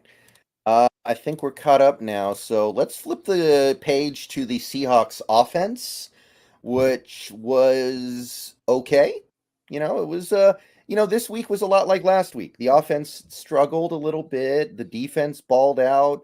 The only difference is we won. We won Mm-hmm. this one instead of losing it, which is always better. But a lot of similarities across the two games, I would say. Let's just go ahead and lead with the big one here, because this is the thing that Seahawks fans every single week, we can't get out of a single game without people talking about Geno Smith one way or the other. And Yeah. there's never any degree of like settling the argument. The argument rages on forever and ever.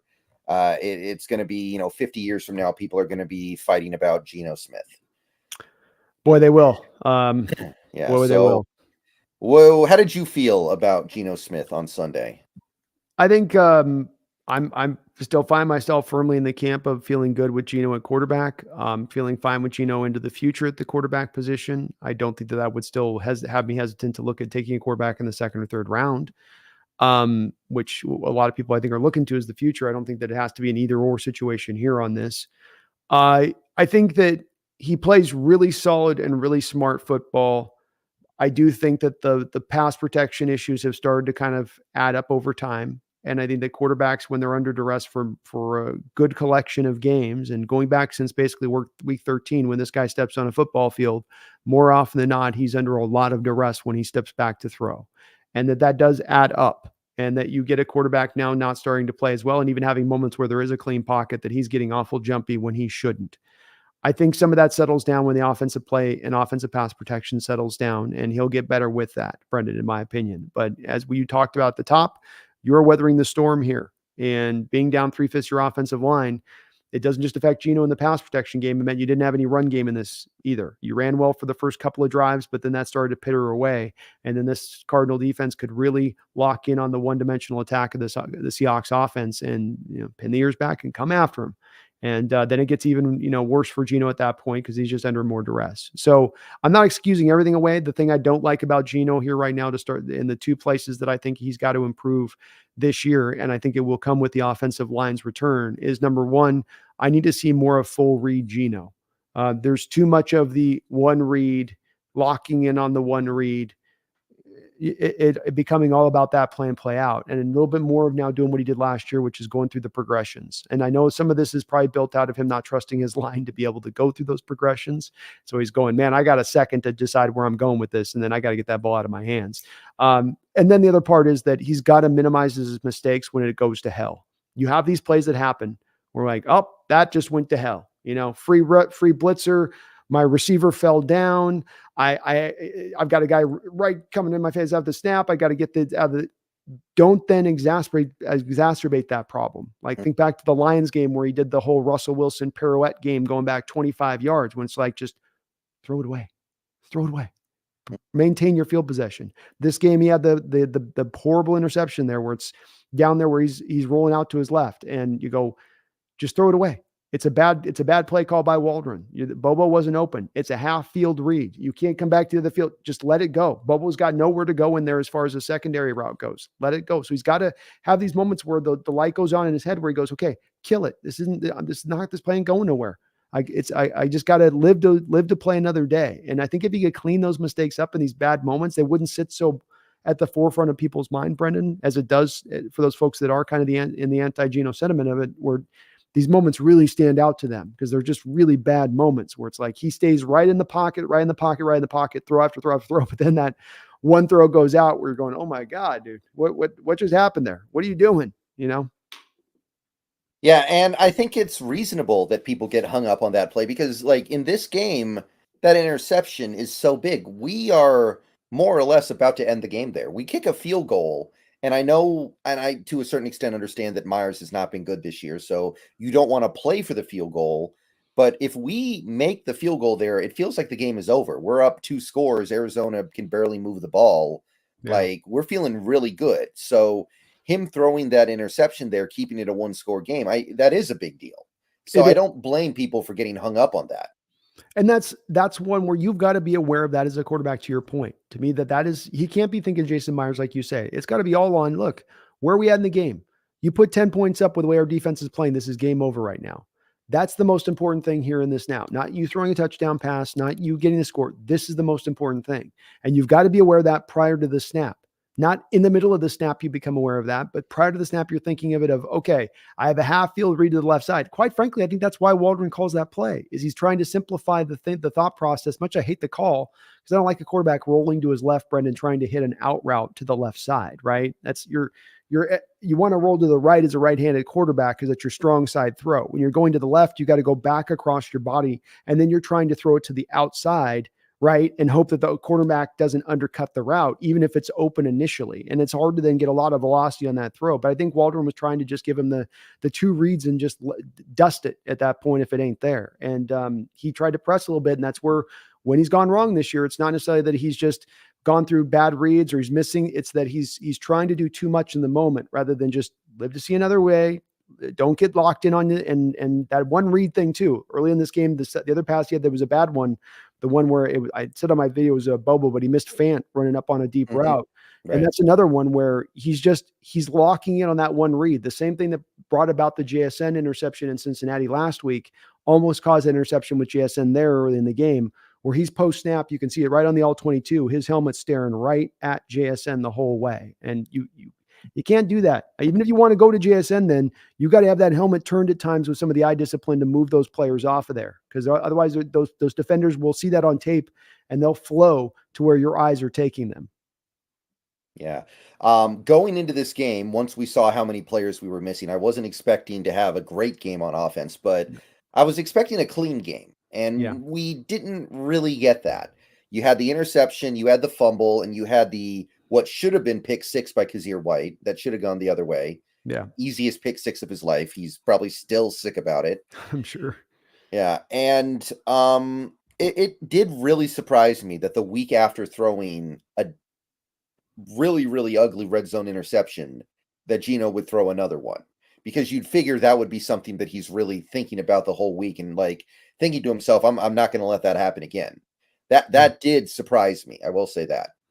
Yeah, it did. And I will say that it's not just a bad throw there. His arm's being hit as he throws. So it's not just but it's the decision making is not correct. He has a whole beat before he has that guy hit his arm to go, okay, it ain't there. He's covered, done. And he can eliminate. The good news on him, Brendan, here, you can eliminate these things. These are not intrinsically issues built within him that he has no ability to control. The line's going to get better, which will get him calmer and I think cleaner in his decision making a little bit here too.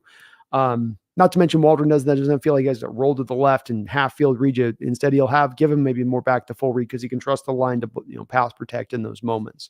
Mm-hmm. So I think it's correctable. I don't think that's been how he's tended to play here, but it'd be nice if he could clean it up because I think it'll start to make some of the anti-Geno sentiment quiet down a bit if he could. Mm-hmm. Absolutely. So yeah, he played okay. I mean, honestly, before the interception, he was really on point. Like he went 8 for 8 to start this game, I think.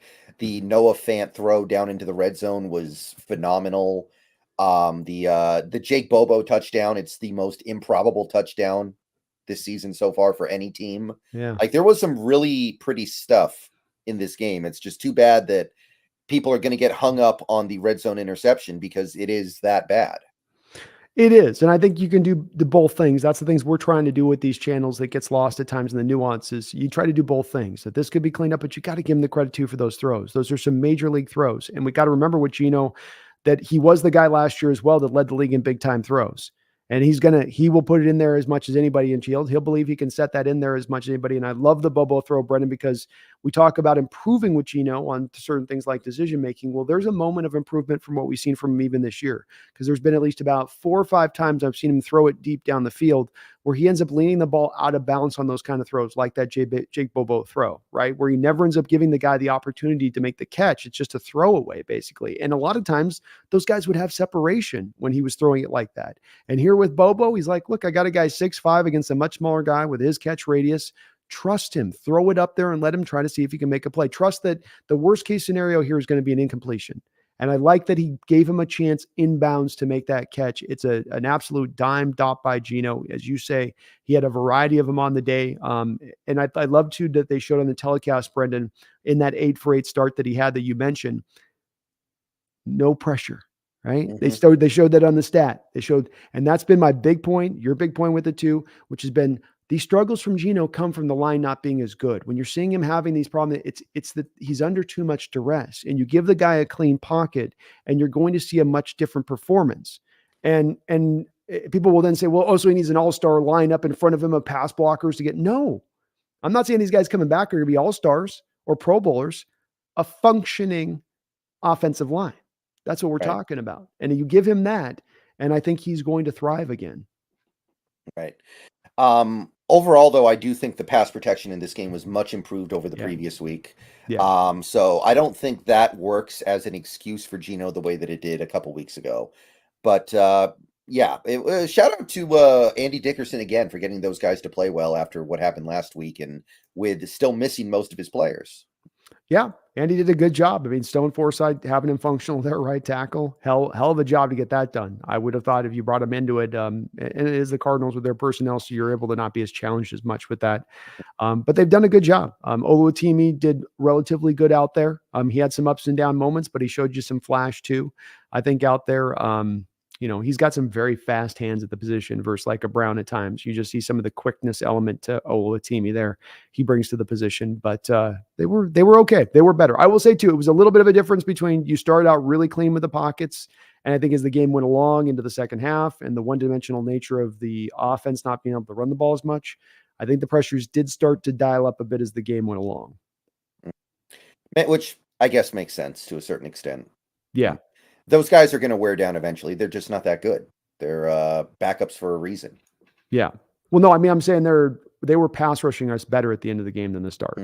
Okay. So they were getting, and that's because you weren't running the ball. They could pin their ears back. There was not as much the threat of the runner. Them having to play the run as even. I mean, there's times that they were able to stop the run today, and there's been times that our running attack's been stopped in recent weeks where it's 7-man boxes. It's light boxes getting it done. So then that you go over a course of a game. The Bengals, I think, did the same thing with us last week, where you start out playing the run legitimate, but then you're starting to feel as a defensive coordinator as you go along, hey, we got this. And as your edges and your passers go, hey, the run game's clogged up. They're not going to trust it. Pin our ears back and let's go. And now it starts to become more of a problem as the game starts to wear on. Right. So I think that pretty much settles the Geno conversation for the week, and we're going to have many more just like it as the year goes on, I feel like, because, it's just never going to end. We used to do this with Wilson. We traded Wilson. I was like, okay, at least we won't have such a polarizing player anymore. And no, you're always going to have polarizing players, I guess. You are. I think of the nature of the business, and football's you only have 17 games. And I think it does leave fans in that place of being impatient or, hey, we only have so much time. The sense of urgency is there a lot. But as you say, this isn't going away. And it's one of the bigger debates out there in the fandom about, what we should think about Geno. Who is he as a quarterback? Where is, but I still like what we have in him. I still love where his contract's at in the grand scheme of things, which I think is going to be mighty affordable. And it still doesn't preclude us from drafting a guy in the second or third round, which is probably the ideal spot in this upcoming draft to pick rather than the first round, a quarterback, in my opinion. Agreed. Sam Hutchison, thank you for the $5. What do y'all think about MVP Kirk last game? New Vikings fan here. Jeez. There was that throw at the end for game when the whole defensive line of the Niners is just absolutely like a wave just encompassing all around him. And he somehow comes out of the wave still standing and then lets rip the ball and puts it right on the perfect spot. I have been, Sam, one of the not biggest Kirk guys out there and have knocked him at times. But there's no denying that, he's playing at a level that is one of the best in the sport right now. And he's doing so without an offensive line that's necessarily incredibly stacked up, where he's got some great running back. And yeah, you got Jefferson and some decent pass catchers, but he's doing some really great work back there. And he is gutsy as they come in the pocket. He will take a hit and stand in there with the best of them. You got to give him props there. His decision-making seems like it's improved over the years. He's gotten to that place where I think you get to at times that we thought we were going to get to with Russell, quite frankly. And it's telling these both guys came out in the same draft. And that is that you get to that early 30s and you master the sport in a lot of respects. You master it at least from the head up, the neck up. And so that even if you're not at your physical best, you're at your mental best. And that's, I think, what Kirk is showing you right now is that his understanding of the game is very, very far along, and he's taking advantage of that. But he has played, I think, certainly within the MVP discussion so far this year, especially considering he's not doing it with a stacked deck. Yeah, well, he's got to impress his future team last night, right? Well, yeah, that was kind of like a job interview last night, Sam, is what that was. Yeah, you had to show up Brock Purdy so you can take his job next year. That's right. You don't know it, Sam, but actually, when they went up to do a hug, him and Cousins and Shannon whispered in his ear and said, "Next year." Yeah, he snuck him a copy of the playbook. Just start studying this now. Let's get ahead of it. He is. You're coming here, buddy. No doubt about it. Just make your peace with it. Yep. Yeah, and that's going to be the end of their cap space because he's going to want every penny he can get. I don't even know if they could figure it in right now, unless he does take a discount if he does try to go there, if you think about it. Because, I mean, and that's definitely bye-bye Brandon Ayuk at that point for sure. Let's see here. The Snail, thank you for the $5. I definitely don't doubt his talent, but he wants to pick a team. He wants ownership. Today I heard rumblings he might sit the rest of the season. Little sus. Well, my takes would be he's well within his rights to pick a team because many of the teams that could take him are garbage organizations that are going to rip him down and possibly ruin him. I have no problem with him wanting to pick a team. The ownership thing is stupid, but it's also illegal, so it's not going to happen. Like that's honestly, it's kind of weird that he hasn't come out and said, "Oh, somebody made that up," or "I was joking."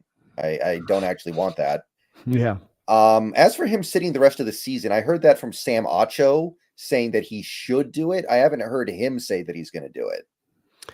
Yeah, I feel the same way you do down the line on this one. I do still have a little bit of sympathy for the quarterback saying I don't want to go to a bad organization. And there are distinguishable organizations in this NFL that do things properly in the right way, and others that are half-assing it. And you can get stuck in an organization. If you get a bad organization, you can get brutalized and injured and torn down to a shell of yourself by the time you get to that next opportunity. There isn't always a second opportunity. Just go ask a guy like Geno Smith how long you have to wait if it doesn't take that first stop, especially if it's a crappy stop. The ownership thing is silly. There's no chance of it not happening. He can talk all day about it. You might be right on the diva thing where you might be a first-class diva. I don't think he's going to sit the rest of the season. And certainly he's not going to play in the bowl game at this point because they got no chance of the national title. But he's also taken a pretty good beating this year. I mean, that's the part to think about as well with this is like, how's his body right now? I think he's gotten hit way more this year than he did last year. And that I can't fault the guy that's, future ahead of him is hundreds of millions of dollars based upon his body being healthy and good and ready to roll. And it's starting to get beat up and him, sensing that a bit. I'm not trying to excuse him, Snail. I think you're on the right track with wondering a little bit on some of this diva vibes you're getting off him. I think they're right. I don't like it. I don't like any part of it in my quarterbacks, but he is so talented. I mean, he is legitimately, this isn't Jamarcus Ware or anybody else. This is a guy that, more than a few coaches. I mean, hell, Peyton was talking about it a year ago with Cowher. It's generational talent. I mean, there's a lot of guys see it. It's doesn't get thrown around a lot this term when it comes to quarterbacks. It's not even as a casual nature of things. It's not tossed out there much. It's well applied with this guy, in my opinion. Just because Trevor Lawrence decided to not kick up a fuss about being sent to be coached by Urban Meyer doesn't mean that. Yeah. Not everyone's going to lay on that sword, Brendan. Yeah, I mean, I understand that it can be frustrating, but if you're a bad team and you're seeing these top prospects say, "No, I'm not going to play for you," it sucks. But the solution is don't be a bad organization. Like, be an organization that these players want to play for. Yeah. Like I can pretty much guarantee you that if a few years from now, Manning's kid is the number one pick in the draft, which he probably will be, and the Seahawks were to have the number one overall pick, I don't think he would be like, "Nah, I'm not playing there. Don't pick me or trade me." Yeah. Because we're a good organization that's bred, over the last 25 years, we've been one of the most successful organizations. Yeah, and we take care of our players. We have a reputation for, doing things the right way. And there's a lot of organizations that do that as well. We're not the only one, but there is I would say it's more of a small collection than it is the kind of the standard. I think that there's just a small collection of franchises in this league that are really not great in their approach, and that they could be doing more, but they're not because their eye is on other things. And I don't think it's any coincidence these are also organizations that don't tend to win a lot of football games, Brandon. But I can't blame a player not wanting to go to one of those collection. Send me to a good place. Yeah, it's not like he's saying I only want to play for one team. Like I only want to play for the Right. Rams because that's the LA team, or I only want to play for the Raiders because I grew up a Raiders fan. He's not saying that. No, no, it's just I don't want to go to a bad organization. I mean, like an Eli Manning when he pulled his card. I mean, Eli was right in retrospect. That Charger, I lived down in San Diego, and that Charger ownership group down there was not good. Like that Mm, was a bad ownership group. And so, that reputation was out there when Eli Manning was due to be picked. He was right to pull that card. And Caleb might very well be right to pull the card when he does as well, if it comes down to that. Because yeah, you can control this as an organization, Brennan. You control whether you're cheap and you take care of your players and you do all you can to help them out, or you're going to take that angle. And like you say, if you don't like it, then change it. You don't like the fact that these players coming out are well aware of your thing. It's kind of like they're mad that, well, now this kind of news gets out when you didn't know about it before. You didn't know until you got drafted back 30 years ago. Tough luck. This is the world we live in now, where everything's out there and open. They have polls yearly now for who are the worst ownership groups. right. Yeah, I think a couple years after the Elway draft, the Colts moved, right? That's right. So Good point. Elway Great was right to point. do that, Great right? point. Yeah, great point. It was right to do that as well. So hard to knock these guys when it's like they're seeing things clearly, and we look at that in retrospect and see it. And I don't think until we see Caleb turning down an organization that's a good one, then I'm gonna go, yeah, if it's the Cardinals, I get it. I get it if it's the Cardinals. There's a Yeah. couple of them like that. I was like, yeah, Bears, okay. I get it. Bears, Bears. Bears, I'd get it too. Haven't exactly done real well with quarterbacks, and they're developing them out there. So it Wouldn't be makes thrilled if it was Washington, but they got new ownership, so maybe. Yeah, that would be a maybe. It's a big, huge market at that point, and you're at least like, well, okay, they'll spend money, and it is a new ownership group. But that would have been prior the Raiders. I wouldn't want to go play for the Raiders right now. I'd be if I was the number one quarterback and they had the pick, I'd be like, hell no, Mm, hell no. yeah, They're not even I think I close. agree. I'm gonna go against Patrick Mahomes for the next 10 years with an Mhm, organization that doesn't have the money to spend. mm. Yeah, yeah, at the end of the day, if you're an organization, be a organization that these players wanna play for. Yeah. Mhm. Let's see here. Taker, thank you for the $2 yet again. Could Geno make another Pro Bowl this year? Uh, Well, you got Jalen Hurts, Kirk Cousins are your Pro Bowlers right now. I'm sure Purdy, even with the bad last couple of weeks, would still be probably considered as Ertz the has honestly not been that impressive to me this year. His numbers are probably better than Geno's, but he's become a turnover machine. I'm a little worried about him. No, I do have he is I think he is a limited quarterback who's benefiting from those assets all around him that are all top notch, much like Purdy did. That's Yeah. what those two guys have in common, is that they have our limitations that aren't exposed because they have so much talent around them most of the time to overcome it. Um, Goff is a Pro Goff Bowl Goff's guy. gonna be a Pro Bowl guy. Geno's gonna have to turn it on, and it's gonna be Yeah. hard to turn it on when you got the not only do we have the third hardest schedule going forward from a strength of schedule, which I'm with Brendan on this. I only put a little bit of a stock. I give it a little bit of stock. It's not death knell, but also those are teams that are also very good defenses in there. Philadelphia, San Francisco, Dallas, the Baltimore Ravens, the Cleveland Browns. What I'm trying to say here is it's going to be hard for Geno to, even once you get the full deck out there, to fully excel statistically speaking with that kind of murder's row of defenses that you're going to kind of have to face. Yeah, I agree. So at the end of the day, no one cares about the Pro Bowl anyway. So I just need Geno to play well enough for us to win games. Amen. It'll be well. He'll need to have a couple guys sit out, I think, to get there. Even if he has a good year going forward here, Taker. Ski Nation, thank you for the $10. I just showed up, so I don't know if you talked about this, but ESPN put out an article ranking Bobo's catch third best of the week. One was Olave, Saints lost. Two was Puka, not even a touchdown. Jokes in comparison. Yeah, the Puka one was good, but I don't think it was as good as Bobo. I don't even know what the Olave one is actually. I didn't see the Olave one either. I thought he was too busy speeding to catch a pass. Puka, yeah, the Puka one's impressive, but when do you get to see the combination of the one-handed catch and the toe tag drag swag? That's it's one thing to do one or the other on a given catch. To do both with the defender hanging all over you, I think that's makes it the more impressive catch of the week of anybody, and definitely in contention for catch of the year, because that degree of difficulty catches through the roof. Just reeling a ball in like this with a guy hanging, that's one thing. But then I got to get my toes down with like this much of a space to get that final toe down. And he toe tagged it where, he dropped that final toe, Brendan, on inside inbounds. Yeah, I didn't think they were going to give it to him because I thought they would be like, well, it has to be the whole foot because it all comes down at once. I was a little surprised they flipped that. I was not expecting them to. I wasn't either. They didn't show a great angle on the telecast either, though. For all the camera angles they get, sometimes it's like, really, this is the best angle you got. Give me a shot right down the sideline so I can see between the toe and the out of bounds marker. But I would have given it to a two ski.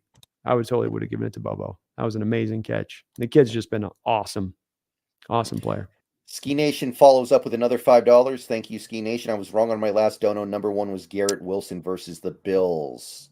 So that was week 1. So this must be best catch of the year so far. Okay. Because Garrett Wilson did have that crazy touchdown catch against the remember that one? The one that tied the game, or I do. Maybe Yeah. gave him the lead. That was pretty good. That was pretty good. Yeah, that was an awesome catch. They're both there in the contention, I'd say, on that. That's a little more closer than the Puka Nuka one would be, which the Puka is good, but I'm still giving it Bobo because it's the combination to me. That's Right. that's the thing that makes it. Both of those are tough in themselves, but the combo, get out of here. All right, so moving along the offense, JSN breakout game, nice to see. He still had a drop. He still had another play maybe he could have made, but Yeah. overall, we're starting to see some stuff that we like out of him for sure. Mm-hmm. Yeah, he's been, I think, solid out there. Like I said, there was a little drop there, and there was some stuff like broken coverage on the touchdown, which it happens. Everybody It breaks happens. coverage sometimes. You still got to catch it. It's true. It's true. There are still a lot of. It seems like every week there's another screenshot floating out there of like, look how open Jake Bobo was, and Geno didn't get him the ball. So it's gonna happen. It's gonna Yeah. happen. They got to build that chemistry. Yeah.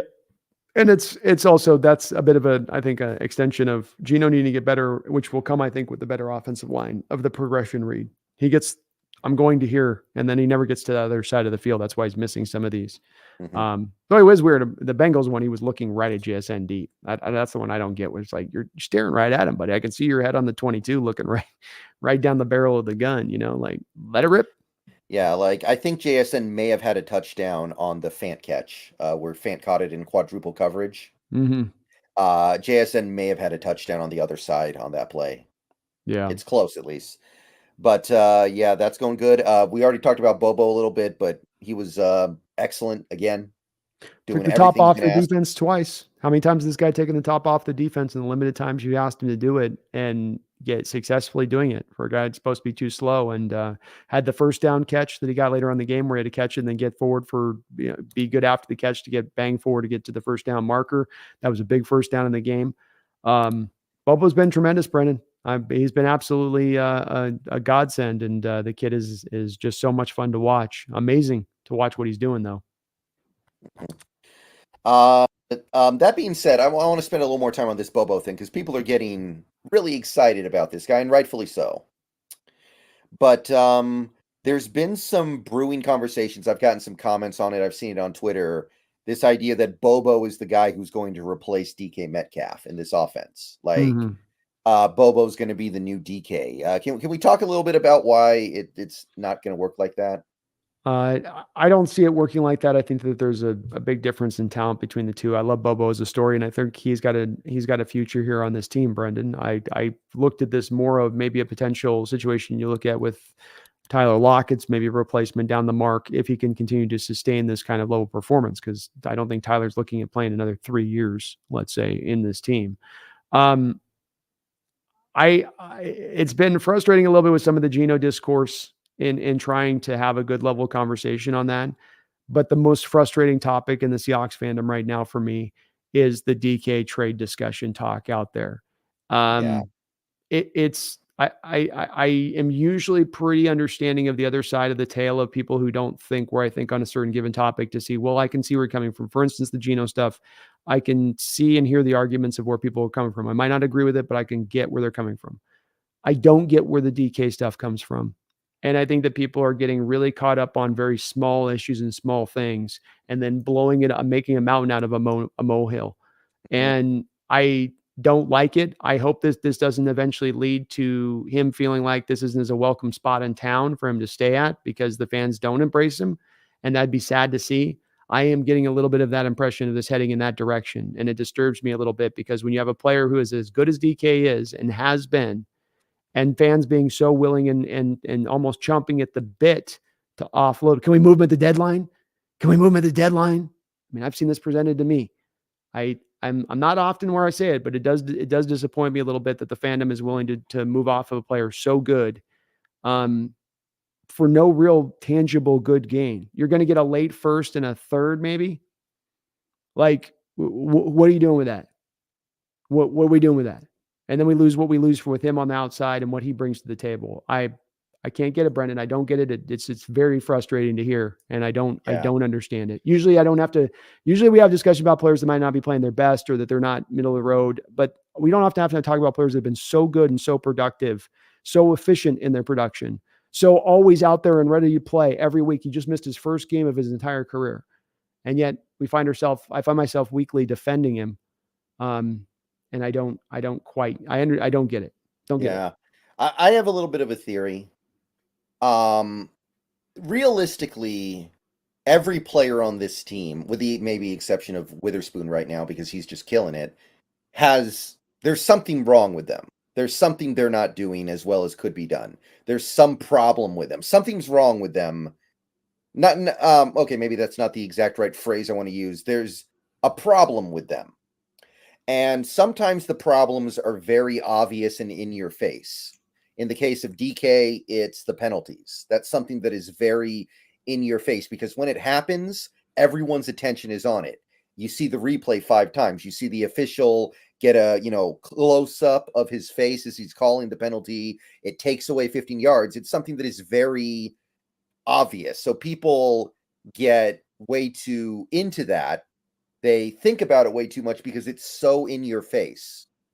But realistically, like take a guy like Tyler Lockett. How many yards per game do you think he gives up per game because he doesn't want to get hit anymore? Yeah. Oh, it's 10 to 15 probably. Yeah, probably about as much as what DK gives up in the penalty if he gets a 15-yard penalty every game, which realistically he doesn't, but he does. Let's say he does. Even if he does, like, okay, I just found you another 15 yards with Lockett. Yeah. A guy like Geno Smith, he's got problems too. JSN has problems. Ken Walker has problems. Noah Fan has problems. We can go down and down. Like, how many yards per game do you think Bobby Wagner gives up because he's slow compared to the average middle linebacker? Probably you could find 10 to 15 yards there, right? Right. But these things are not as obvious. Even though they're just as meaningful, they're not in your face the way the DK problem is. So I think people get caught up on that because it's right in your face compared to something like the Lockett stuff. I think that's a fair way of putting it. I think the Lockett comparison is certainly very apt with looking at it in that way, because that is something where there is definitely yards over the course of the season that are fairly substantial lost because he doesn't yak. And that's something that neither you nor I have ever really beaten to show that there's some consistency here. Neither you nor I have ever really had a problem with that, with Tyler doing that, which is why I don't have a problem with DK doing this here. It comes down to what you're intimating about, which is about what's the cumulative? What's the net? What's the net here? And what the net is with DK Metcalf is he gives you a game changer at the position. He gives you one of the better blockers at receiver. He is all about winning. He's all about doing what it's going to take. It's not perfect. Yes, there is that occasional penalty that comes in. As I've said, though, I've yet to hear anybody tell me point out any game. One of those questions you point out, you ask, and never gets answered. What's the game where it's cost us a game? What's the game where the penalty situation by DK has been the factor that you could go to say, see, that's why we lost the game was because the penalties from DK. I can't really find one game that was the case. And so it's just something that is, I think you're right. It is obvious to people. It stands out to people. I don't have a problem with people having an issue with it. I just have a problem with people having an issue to it where they have so much instantly an issue to then we've got to dump him. And then at that point, dump him for really not getting back the returns for what you're going to be losing out the door. Exactly. A great example of this was the Oklahoma City Thunder more than a decade ago when KD and Westbrook were there, and they were both really young. They were both, two of the best players in the league. And everybody hated Westbrook, and everybody said, oh, he's so overrated. And everyone loved KD. When in reality, both players at that point in time were probably on a very similar plane. But what were their problems? Westbrook's problem was shot selection. So everybody, that's right in your face. He's taking some stupid 30-foot shot with 23 seconds left on the shot clock. That's right in your face. Like everybody sees that. What's Durant's problem? He can't get open. Sometimes he can't even get the ball because Shane Battier is just denying the ball from him. And like, you don't even notice that. It's not even on camera. Like, so Westbrook's problems were more obvious than Durant's problems. So Westbrook got all the blame and Durant got all this media love. It's kind of the same thing here, I feel like. It's almost like a similar effect where every player on this team probably has some roughly equivalent problem. Like I said, Bobby Wagner. There were some plays in this game where I'm like, man, he is running with cinder blocks glued to his feet. Like he looks so slow compared to Jordan Brooks. But we're still getting excellent stuff out of him. So there's no sense in saying like, oh, should we bench Bobby Wagner for Devin Bush because he's a little slower than these other guys? Probably not. Like that, I think that would be bad. Yeah, agreed. Yeah, and that's because he's bringing the net positive. He's bringing net positive, and he's helping you win football games. Let's take you to the bottom line. Is this guy helping me win football games or not? And people go, well, Jake Bobo will give me. No, Jake Bobo's not going to give you what DK gives you out there. Jake Bobo's not going to demand the double team attention that he does, which then opens things up for Geno to make reads across the field in other ways and frees up things for other guys. That's a place where it's not going to tangibly have an effect on DK's stats and catches and all that, but where he is helping. So yeah, I can get a little bit of the under. I think you're right on where it's coming from a bit, and I think that I get that, but I would love to see fans kind of start to maybe tap the brakes a little bit on we got to get DK out of here. Bobo is all the future here for what we got to run. That's it. Let's just be happy with having a really super deep receiver core and love that we have the best receiving core probably in the National Football League, and we're going to be able to utilize that in the future. Right. And by the way, you bring up another great point there with the double teams that DK draws. That's probably his best aspect, honestly. That might be even better than his production as a receiver. The fact that he's pulling all these double teams, that's another thing. Fans don't notice that unless they watch the All-22 because the camera's not there. So it's another example of him doing things that are great, that are not easy to notice, and then doing some bad things that are right in your face. Yeah. Exactly. And he did, make no mistake about it. When DK's on the football field, he's drawing double teams his way. You may not think he's this, you may not think he's that. Defensive coordinators around this sport are fearful of DK Metcalf every single Sunday. Not every once in a while, every single Sunday. Right, so let me see here. Tyler Lockett, another fairly effective game. Nothing huge, but he does his job. Maybe there is a little bit of a decline starting to set in there, but I still think he's a good receiver that I do not mind having around at all. Nope. I think he's been fine. That might be there. I'm still not sure that that's there necessarily in this case, but he's being fine for what we're asking him to do right now. Ken Walker, I'm going to say he grinded, right? He grinded it out. It wasn't always pretty. There were some tough yards he had to get. There was some 2 yards in a cloud of dust. But he grinded it out, and I think he led the league in rushing yards this week. Yeah, he found what was there to find. There was really only about 1 run or 2 runs in the game when I went back and looked at the All-22 where I went, ooh, you cut that back. You should have just taken that up over on the strong side there, buddy. But there's not a lot of holes here to be had right now. This is the point of why the Cardinals were able to feel so confident to start dialing up some of the pressures, and they were able to have their pass rushers just kind of get after in that second half, was because the threat of the run started to get really diminished. They felt like they had it, sutured up a bit, and they did. There weren't any holes. Run blocking, a little bit rough, I will say. Yeah. I think the pass protection was definitely better than the run blocking, especially down on the goal line. That one little sequence, you can see we're missing some guys like Evan Brown. And the shotgun runs from the 2 yard and a goal. Can we ditch that? Like get it under center at that point. or just throw out a shotgun. Walker's already not a hammer, and now you're not going to give him any build-up speed on a very congested run play up in the middle, and you do it Yeah. twice on back-to-back plays. Like Yeah. I Waldron's feel like play when you're calling is doing that, yeah, I feel like when you're doing that, you're just trying to sneak it in there before the defense can yeah, react. You're just like, ugh, yeah. just quickly get it in there and hope they. Yeah, I don't like it either very much. It's just that it's so unimaginative, and it just doesn't get him under center. You can easy to run the play action stuff at that point, right? As we saw in the Super Bowl with Russ on the Super Bowl interception in New England. It's like got a shotgun down there, things get tight and a little weird. Remember like even the Russ throw to Buda Baker with the Cardinals. That was another one where you're in shotgun down at the goal line. It's not the best of formations. And to say too is Waldron again had some more formations in this game. Just like, geez, what are you doing? Had one play where you had an edge rusher coming free. The two tight ends were to the side of Geno and shotgun, and then the edge rushers post snap have to come all the way back. These are to the two tight ends, or to the side of Geno on his right. So the edge rusher comes off the left there, free rushing, and then they bring the two tight ends to try to combo block the edge rusher, but they've got to come back across Geno in front of him to then get over. Like, why don't you just have cross block it? There's some weird stuff in this game on 22 on that kind of stuff where you're just like, I know you're trying to do the overcoming the pass protection issues and stuff, but that was weird. Waldron, you made it weird. Yeah, I kind of agree. I don't think there's too much else to say about the offense in this game. Great catch by Fant, great catch by Parkinson. They both had big plays in this game.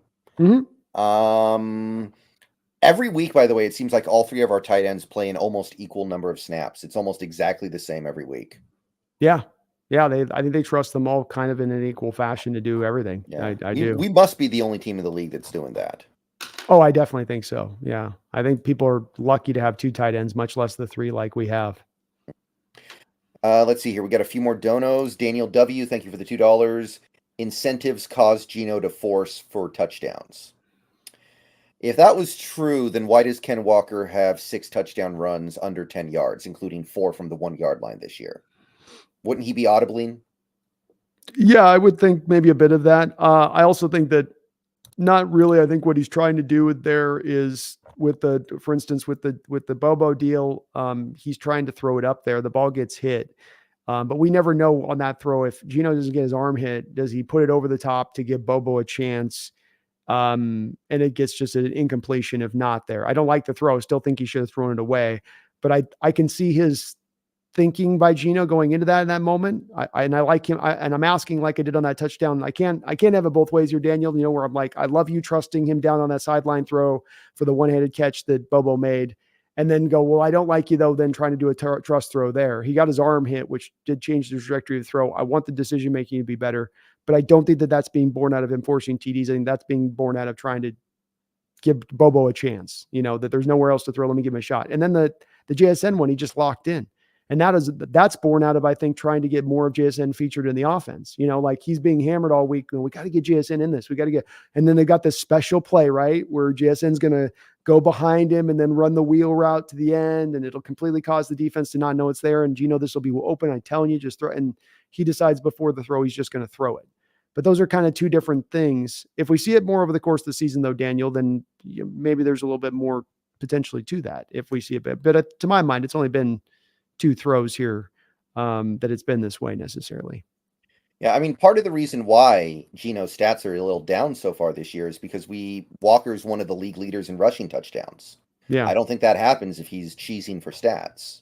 Yeah, I would agree with that. Frederick McGuy, thank you for the $5. Once the O-line is healthy, DK will have time to get up the field, and this fan base will see why we keep him around. Time to throw is hurting our wide receivers. Yeah, that's going to help too. Definitely so, Frederick. Definitely so. And to your point on that, Frederick, I think getting more into the full read side of this, where Geno drops back and now he knows he's got the time to go 1, 2, 3, 4, as opposed to everything's going to be set up to the one read here because that's the only time I have. Somebody's on the line is going to lose their battle if I don't get the ball out of my hands inside that time. Well said, though. Yeah. I don't know how many big plays we're going to see because the big plays really kind of going extinct in the modern NFL. And like we were talking about with the double team rate, when you double team DK, you are kind of taking away the stuff down the field. Hmm. But you are going to see more production, and you are going to see the positive effects of him getting double teamed all the time. Agreed. Yes. Cheese Taco, thank you for the member message. Member for 12 months. If DK is cut, it needs to be after the 2024 season when his cap hit makes sense. Any earlier, and it will cost just as much to let him go as it will to keep him. This is the thing I think that a lot of people are missing right now. Yeah. Yeah. Yeah. He's not going. It's for the folks that are still ardently banging on the drum of DK because you're a Boboite, a Bobro, or as we were calling the stream, a Bobro. That's the technical term for now, Brendan, is Boboites or Bobros. But you can't afford to do this. It's going to cost you too much after the season. You got to wait. You would have to wait till after next season to get it done. And he's to make a cut or a trade, either or. Yeah. So there's for folks trying to bang this drum, you're just banging an empty drum. There's no top to the drum. You're banging empty space because there's no potential of this happening the next couple of years. The organization, I think, loves DK and what he's brought.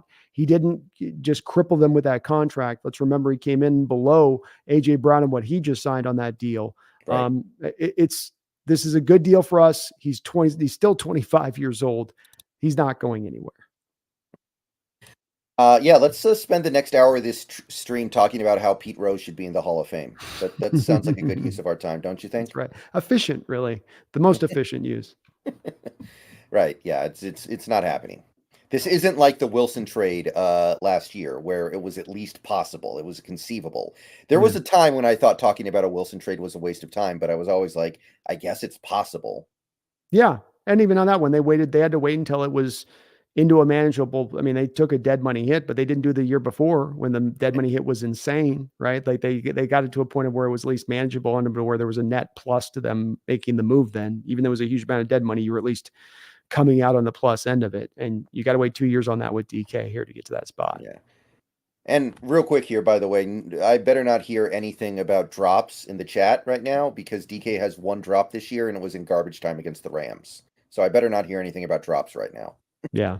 Not been a problem. He's been very efficient with his catch rate and still remains a monster as a run blocker. Real quick, special teams, up and down. I think we kind of came out even there. We had the fumble. Arizona missed the chip shot field goal, and we got to see a really, really angry Matt Prater.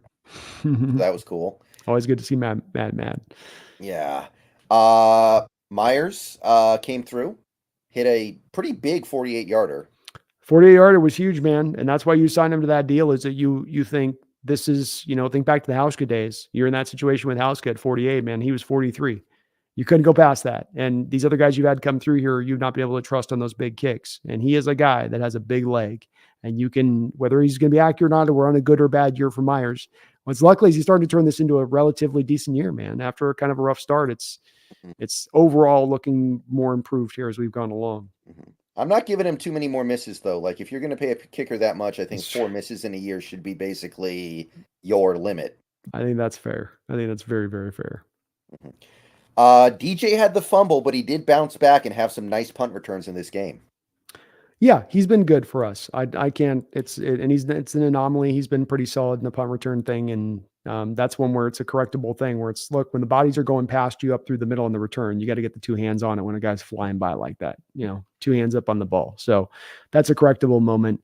But he was good. Other than the fumble, he was been good. He's been good as a kick returner when he's been given some chances on that. Anything else from this game that you think warrants discussion or mention?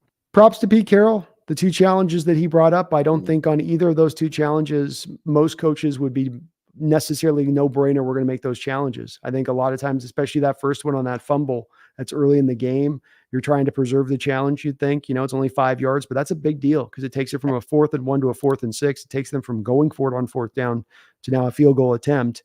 I mean, these are 2 moments in a game, Brendan, where you have coaches that don't tend to have an ability to have that effect on the game that you can always see. It's happening. They are, but you just can't always see it. And Coach Carroll had 2 moments in this week in this game that were, oh, wow, here's where he's showing some of that wisdom off and doing it. And he gets knocked at times by the fan base for some of his challenges, but those were 2 that were not easy challenges. And he got you back 10 points, or, 11 points, I guess, collectively, cumulatively by making those Yeah. choices there. I really wish there was another bad call in this game so we could have gone for the trifecta. There was. I'm watching the L22, that Lockett throw. Oh yeah, but yeah, there was a penalty on that play though. So that's why we didn't challenge it, because if it was a catch, the Cardinals would have just taken the penalty. Was it? Yeah, there was.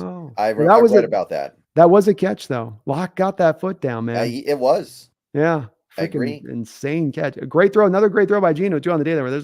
He's just putting it up to a spot, back shoulder throwing it, and Tyler brings it in. But yeah, I think Carroll would have had that thing flying if it was legit there on that one. Yeah. And I think we've said all that need to be said. I think that's a good rundown of a decent win, not a great win, not a bad win, just kind of a win. The kind of win that you need when you're in the there's really no dog days of the NFL season like there is in baseball, but if there is, this game would kind of qualify as that. And you're going to have there's games where you're going to think, go back to our Super Bowl year. I mean, there was that Tampa Bay game where you have Mike Glennon at quarterback. That was a team that wasn't good in Tampa Bay. They're playing you at home. You should, completely win that game and blow them out. You I think got down by 17 points in that game. There's a couple of games in that season that happen, and there's a couple of that. This is going to occur at times, where you want them to be pretty wins. You go, we're way better, more talented. We should come out of this with 3 touchdown victory. But NFL doesn't work that way. It's a parity sport. It's hard to do that. And at the end of the day, you just want to come away with the win. That's what matters most. And that's what they did. And they put a good effort together, and a lot to feel really encouraged about with this team as we go forward this season, Brendan. Real quick, one more member message. Thank you, Feed Me More Seahawks, for the member message. Member for 1 month over on the Hawks Nest. Hey, BNB, how does a Halloween stream feel to both of you guys? Costumes. I don't know if either me or Brendan are big Halloween costume guys. I mean, I'm pretty sure they got to be all sold out by now, right? I'd have to go get one, and we'd have to. They're all sold out. Yeah, we definitely aren't going to be able to order one and get it in time because we're a week out on it. So we'd have to probably try to find one in a store. I don't know if I've got anything around me that's open right now. So we'll see. But we'll talk about offline. See if we can come up with maybe something. But probably late in the process on that one there. Feed me. All right, so thank you everybody for showing up and playing along tonight for this post-game rundown. Thank you, Brandon, for coming out to the channel tonight and doing this with me. My pleasure, brother. So great attendance tonight. Thank you everybody once again. We will be doing this once more on Thursday night, doing some pregame for this very interesting Cleveland Browns game coming up. Going to be over on his channel, although it will be mirrored to mine as well. And I guess that's about all that need be said, other than one more thing. No. There's one more thing that we got to go into here. I mean, the team's 4-2, but now the hard stuff really starts. Now we're going to find out. You've got some really good teams coming up. You've got a lot of really good teams on the rest of your schedule. You've done enough in this first stretch of the season to keep yourself in play for bigger and better things. So now all you have to do is actually cash it in via taking care of business against the better teams in this league. So if the team ever needed the support, it needs it right now. So let's hit them with it. Let's hit it hard, and then let's get on out of here and get ready to do it all again on Thursday night. Go Hawks. Go Hawks.